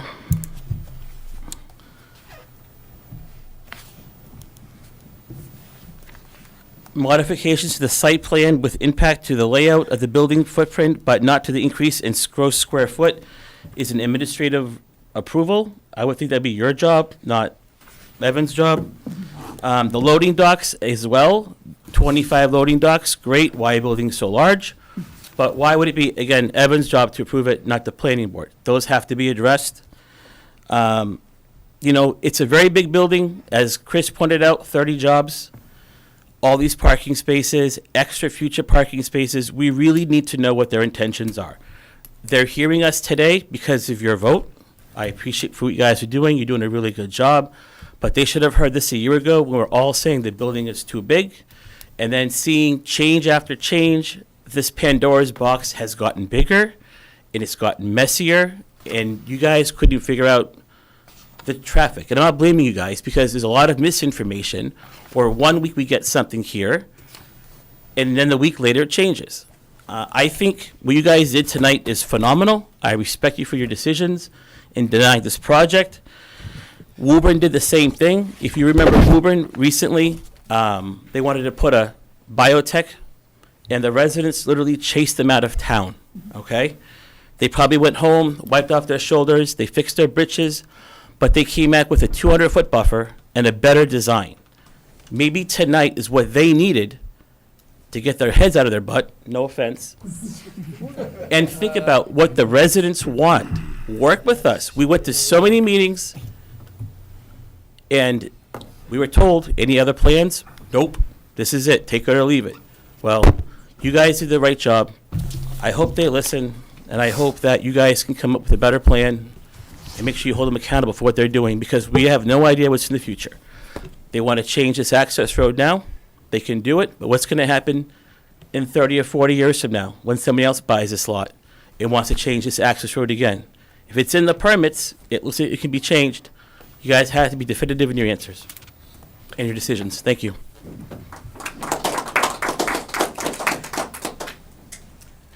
Hi, Linda Jones, 242 River Neck Road.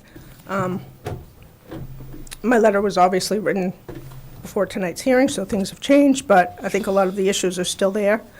I'm going to read it as I wrote it. As stated in my last letter of January 23rd, 2023, the proposed project by Davis, as currently designed, is wrong for the River Neck Road neighborhood. Davis states in the February 20th, 2023 edition of the Lowell Sun, "We don't think that they've been sincere about engaging with us and how to make our project better. At every meeting, we have asked that they decrease the size of the building. They've decreased the number of loading docks by half. They say, why not decrease the building by half? That would be far less impactful on the neighborhood and ease some of the traffic concerns. Traffic is still an issue, both tractor-trailer and other delivery vehicles. With only Class A tractor-trailers and only those contracted with the tenants using the access road, that means all other trucks, including Class A tractor-trailers, not contracted with the tenants, would be using River Neck Road. Do we have an estimate on the number of the vehicles that will be? Use of the fire access road for this project is the worst decision as far as traffic mitigation. Half the Monmouth neighborhood will essentially lose their backyards. How can you enjoy normal backyard activities with a tractor-trailer passing on a regular basis, 40 trips inbound, 40 trips outbound every day?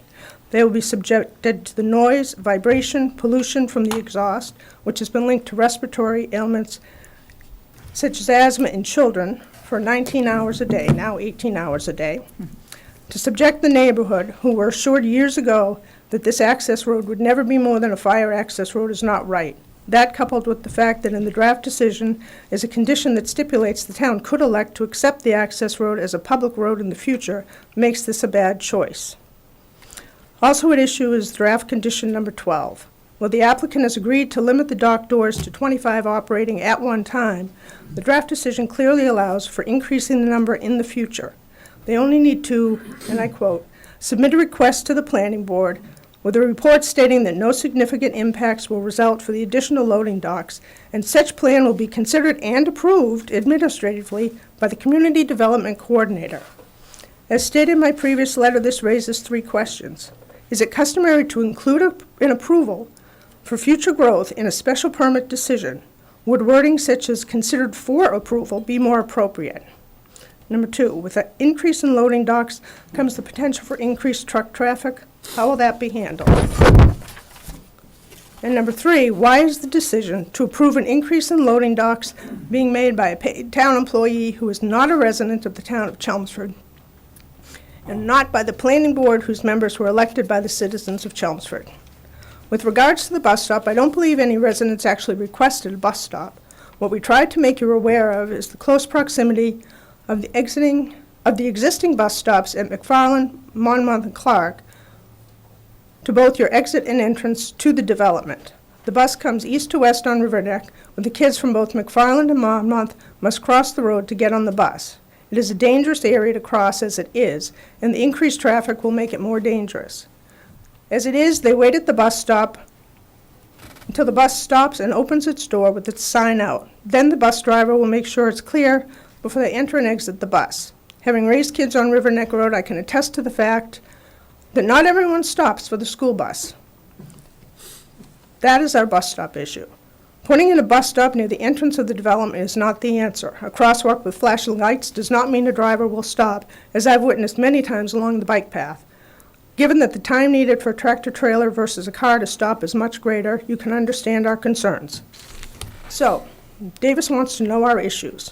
If we haven't made it clear at the meetings, both public and private, I would direct them to the many, many letters sent to the planning board. They are public record and available for viewing. Moving forward, I would ask that the final draft conditions be created before the public hearing is closed so the public may have a chance to read them and provide feedback. I ask the board and the applicant to consider the following. Decrease the building size by half. This would solve some of the issues regarding traffic, potential future growth, and would decrease the amount of land clearing necessary. Davis states they are planting, according to their website, 210 trees on site. Looking at their plans, they will be removing plus or minus 95 trees from the current building sites. That's the sites the two built buildings are on. In addition to that, they're clearing the house lot at 195 River Neck plus 5 acres of land next to it. I'm sure that we're losing more trees than we will gain. Those trees currently buffer the sound from the Route 495 interchange, as well as buffering the area from roadway pollutants. If Apollo Fire Access Road is approved for truck traffic for this project, deed it to be gated access road for 40 truck trips daily only, in perpetuity, as well as deeding it to never be used as a public access road. This may provide some solace to the residents of Monmouth that was to be deeded to protect their interests from this point forward, as it should have been when it was originally built. Should the Apollo Fire Access Road not be allowed, is there a way to deed restrict it from this time forward to remain a fire access road only? 3, I would request that there be wording in the deed that there will be no tractor-trailer parking along the Apollo Access Road or on the plus or minus 3 acres that the applicant will be purchasing adjacent to the access road. And lastly, as Mr. LaValle spoke, I request that the public hearing is closed. Before the public hearing is closed, the planning board draft conditions regarding hours of operation and hours of delivery. It's disturbing to see traffic hours of 5 a.m. to 12 a.m. We have been told throughout this hearing process that these are the things that can be conditioned. How many hours a day will this facility run? Will it be 5 days a week, 6 days a week, 7 days a week? We deserve to know these answers before the hearing is closed. We shouldn't let the tenant dictate this issue to the town. The town should dictate these issues to the applicant. High-Tech Machinists at 177 River Neck Road was issued a special permit to build their facility in October of 1999. In their order of conditions from the planning board, their delivery hours are restricted to 7 a.m. to 6 p.m. weekdays only. Why not issue the same conditions for this development? And lastly, Van Ness Associates, in their February 16, 2023 peer review letter, comment 1, recommends a secondary access for emergency vehicles be considered for the project. Should the board require this access road, I request that it be gated fire access road only and that it be deeded in perpetuity. Okay, thank you. Now, we are pushing 9:45. I have no plans tonight. So Huh? I have no plans to. I do. I'd like dinner. So I would suggest, we have, how many more people there want to speak? And of you, how many have something actually new to offer that hasn't been brought up yet? Okay, can you make it quick? I will. Thank you. You're Bob on. Delaney, 22 McFarland Road, retired superintendent of Chelmsford Water. So in the very beginning, of one of the earlier meetings we had, we looked at the location. They gave us a site where the building was going to be. I said to him at that time, why did you put it all the way to the west side? We got no reply, no one looking to move the building. Yet 187-5, there's disturbance area for the building. And I put that, and that's, you got that letter from the Water District, along with the other conditions that I have that need to go in an agreement. That agreement will go for whatever's on that property with the Water District, because it's very similar to what was taking place years ago at Princeton property. Right. Okay? Got it. All right. So my concern, and always had been with the water, with this whole issue of things. And I don't think that was addressed or even given a thought to moving. Maybe now we'll do it because we waited long enough with the fire road, because that wasn't going to be the initial plan, but then we went with the fire road. So the fire access roads there, what wasn't brought up or mentioned is we did see a little bit about there's going to be calming signs and LED lights. They're going to be located up on River Neck Road on both sides, right next to the residents' home. So if I don't think that's going to be a negative impact to the people. It is. Okay. Then this also said they'd like to see a light down at the end of the entrance there, and there's no reply that they'd put any kind of lighting where the crossing is. Now I'll go back to when I worked in Lynn. We had an electronic gate. Electronic gates are great. There's logistics involved with, there's mechanical problems that all arise. That's why you see the gate that's open right now for the emergency fire. It's wintertime. The gate is opened all day long and all night. It's going to be the same case in the wintertime when these guys come through. Matter of fact, they made the comment they're going to leave it open during the day. Didn't they say that? That's what they're going to do, leave it open during the day. Because it's going to be a signal, it's going to work off a motion. The motion's got 85 feet, they need 85 feet back, so a tractor trailer can come there, open the gate, and hopefully calmly go down and make sure they cross in their 11 seconds that it's going to take them to cross without a car coming down off the corner of River Neck Road. So they have addressed some of the site things that are to do with it. They're going to address the part of putting the calming signs with a speed signal there, so that'll probably be up by the Water District Road, by Orleans Street, I imagine, so the houses that are sitting there where Judy DeAngelis lives, we'll be able to see it flashing all the time. The other thing Mike brought up last time was, you're gonna go out Apollo Drive. Has anyone looked at the condition up at 129 at Apollo? Do you see the corner coming out of there? If the truck's going left, they go to Route 3. I know cars go in and out of there all the time, but that's a speed thing that's probably about 45 miles an hour they go by there. So they're going to see that coming out of there. And the truck traffic is going to, in my opinion, again, the truck traffic is going to go up there.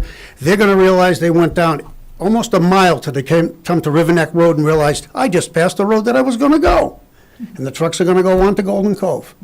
And then you may run into the condition that I had just the other day myself. Go down to Golden Cove, tractor trailer turning left to go to 495. Traffic stop, there's one car, thankfully it's a truck. He backs up so the tractor trailer can turn the corner to head up to 495. So they said they would address those things. They were going to address the 129 at Route 3, but I think they needed to take a little bit more into the traffic thing. If they've come up with the excess road, and it's the fire road, they should be looking at 129 at Apollo as well. Okay. And I don't think that the town should be paying anything over 100. They're giving you a limit of $100,000 to take care of it. I don't think that is something you want to be picking on at that cost, nor taking it as a public road to get down the road. As far as Davies, it's a beautiful building they have over in Wilmington. It is an industrial park. It's a mile out to 125. It's a 4-lane highway that goes to Route 93. It takes 4 minutes, 6 minutes to get there.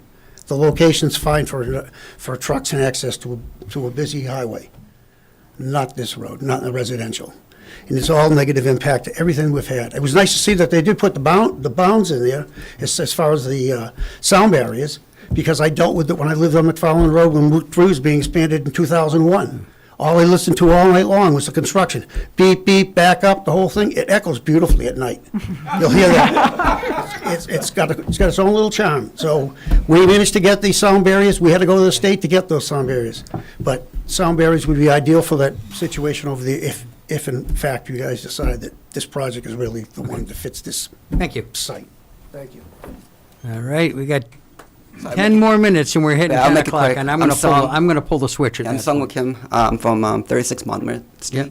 Thank you for letting me come up here and talk. First, I want to commend you guys for doing a straw poll.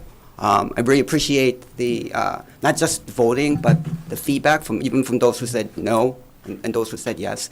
I thought that was very informative, but also I think that's probably what makes this town very good, having lively discussions. When I moved 6 years ago, when I moved to Chelmsford, I knew there was an industrial overlay and that my house was abutted to Apollo Drive, and I knew the expectations. I'm sure the Davis Company, when they bought their property, they knew what they got into, and they knew that they couldn't put a warehouse on the existing overlay, and that's why they went through this permit process. I bring this up to tell,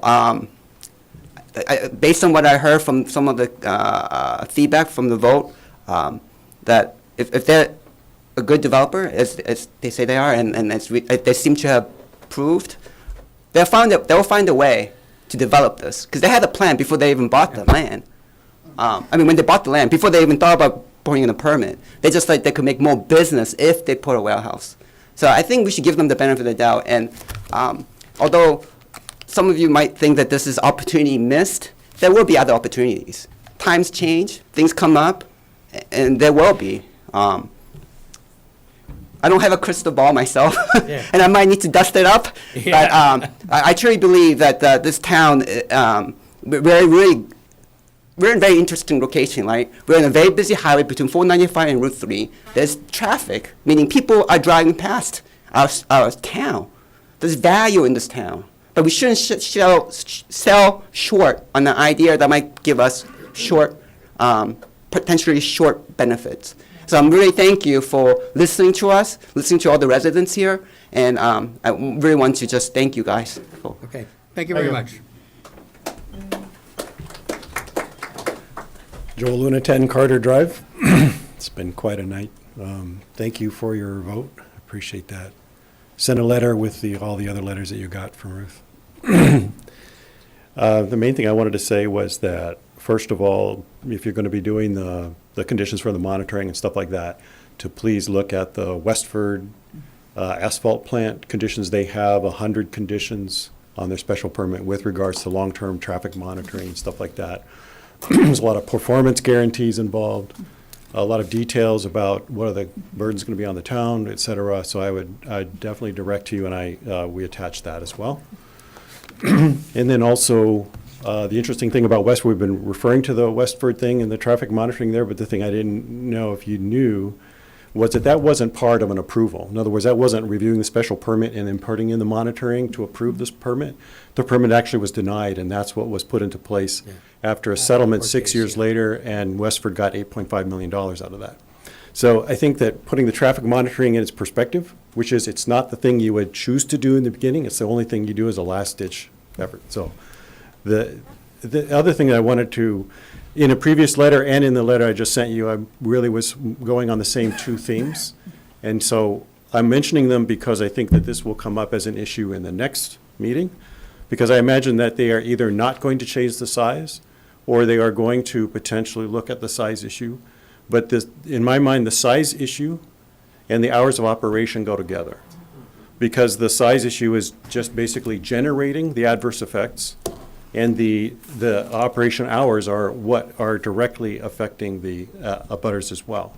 And when we were standing on Clark Avenue with the Finneys, and then they mentioned, with Mercury, the weekends it was quiet in that neighborhood. And so the reason I think that you have a very good reason for restricting the size is because essentially what you have here with this proposal is you have an extension of a non-conforming use and a non-conforming structure. A non-conforming use in the sense that Previously, it was an office use, right? And so now what you're doing is you're extending an office use to a warehouse use. So there's differences in terms of how that property is being used, in terms of the effects on the abutters.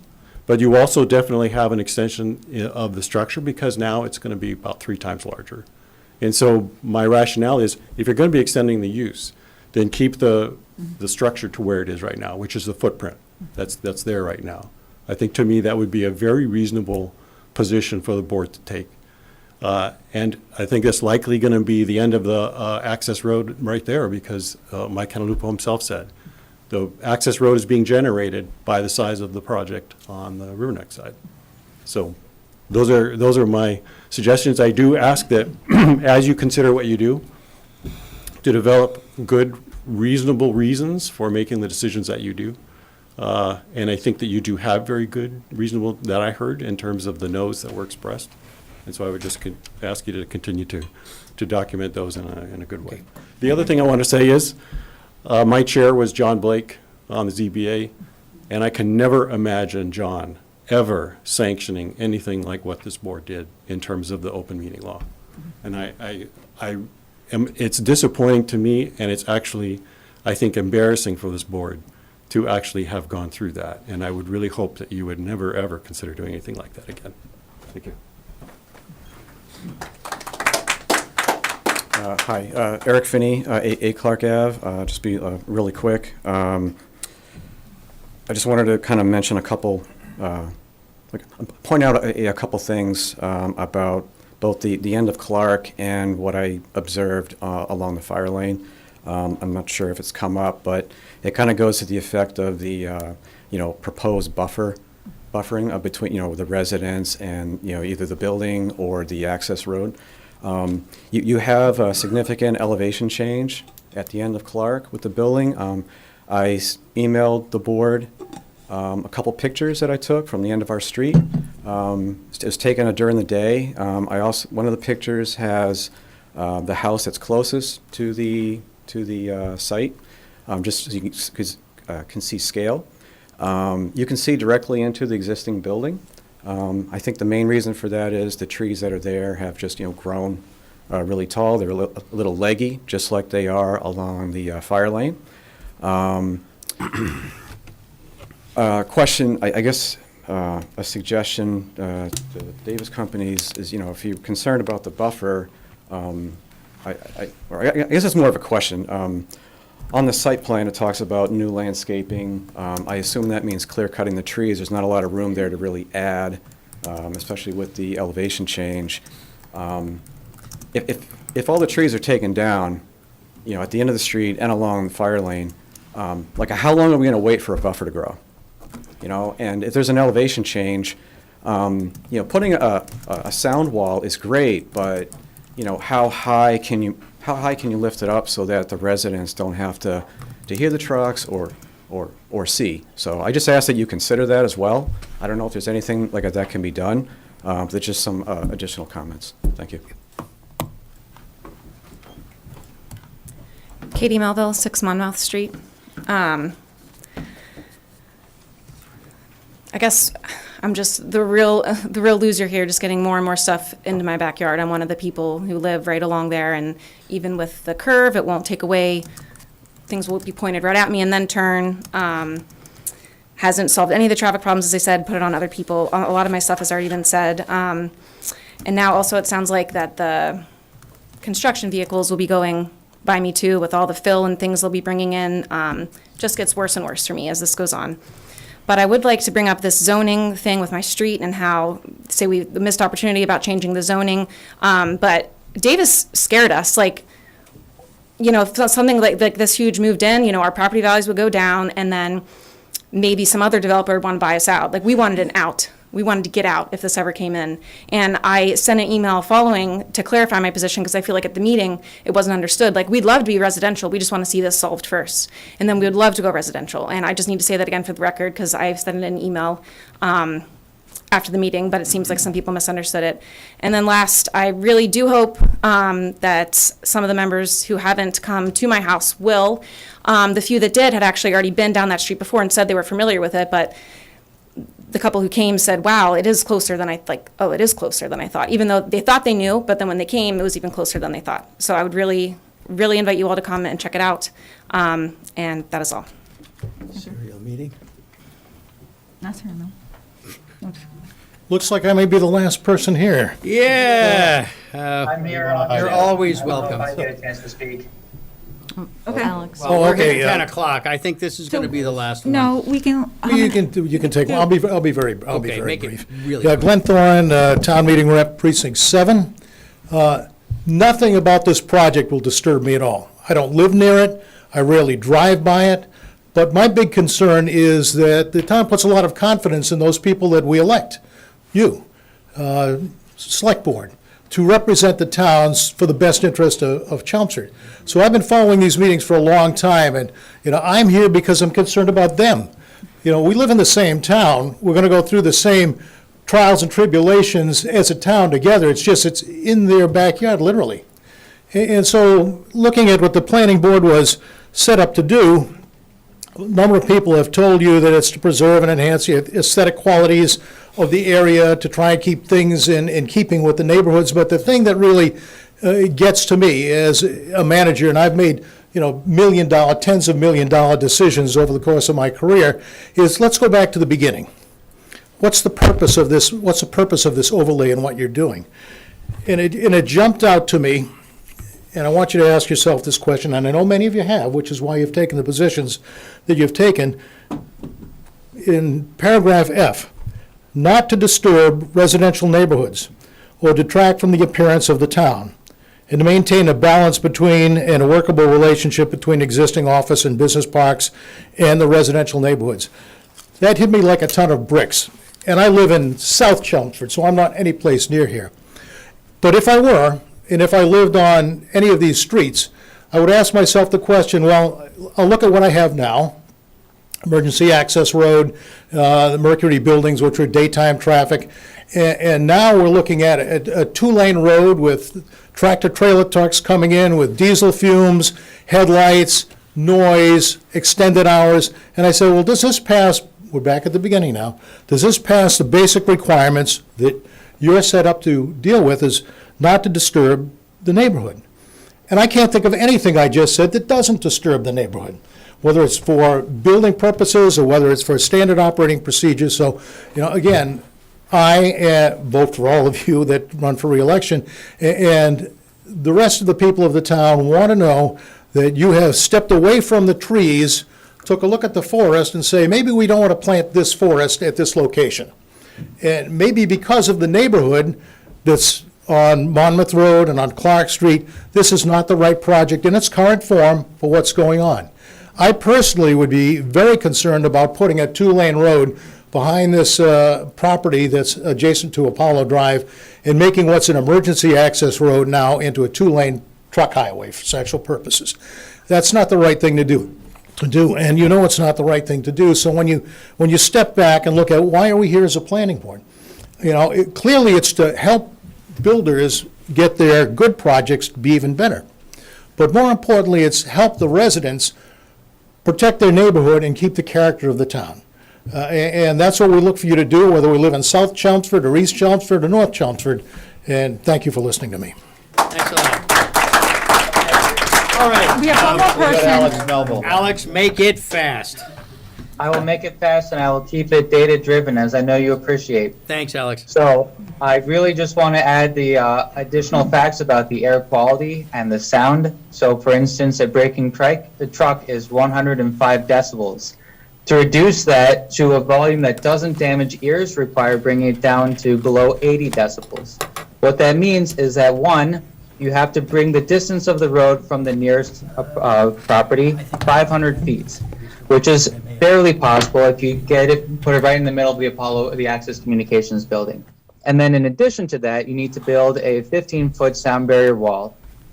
The 15-foot sound barrier wall reduces the decibels by 10, only 10, and the distance reduces it by 15. So 15 plus 10 reduces the decibel level from 105 decibels. That is the volume of a braking truck, down to safe levels, 80 decibels. And then the air quality.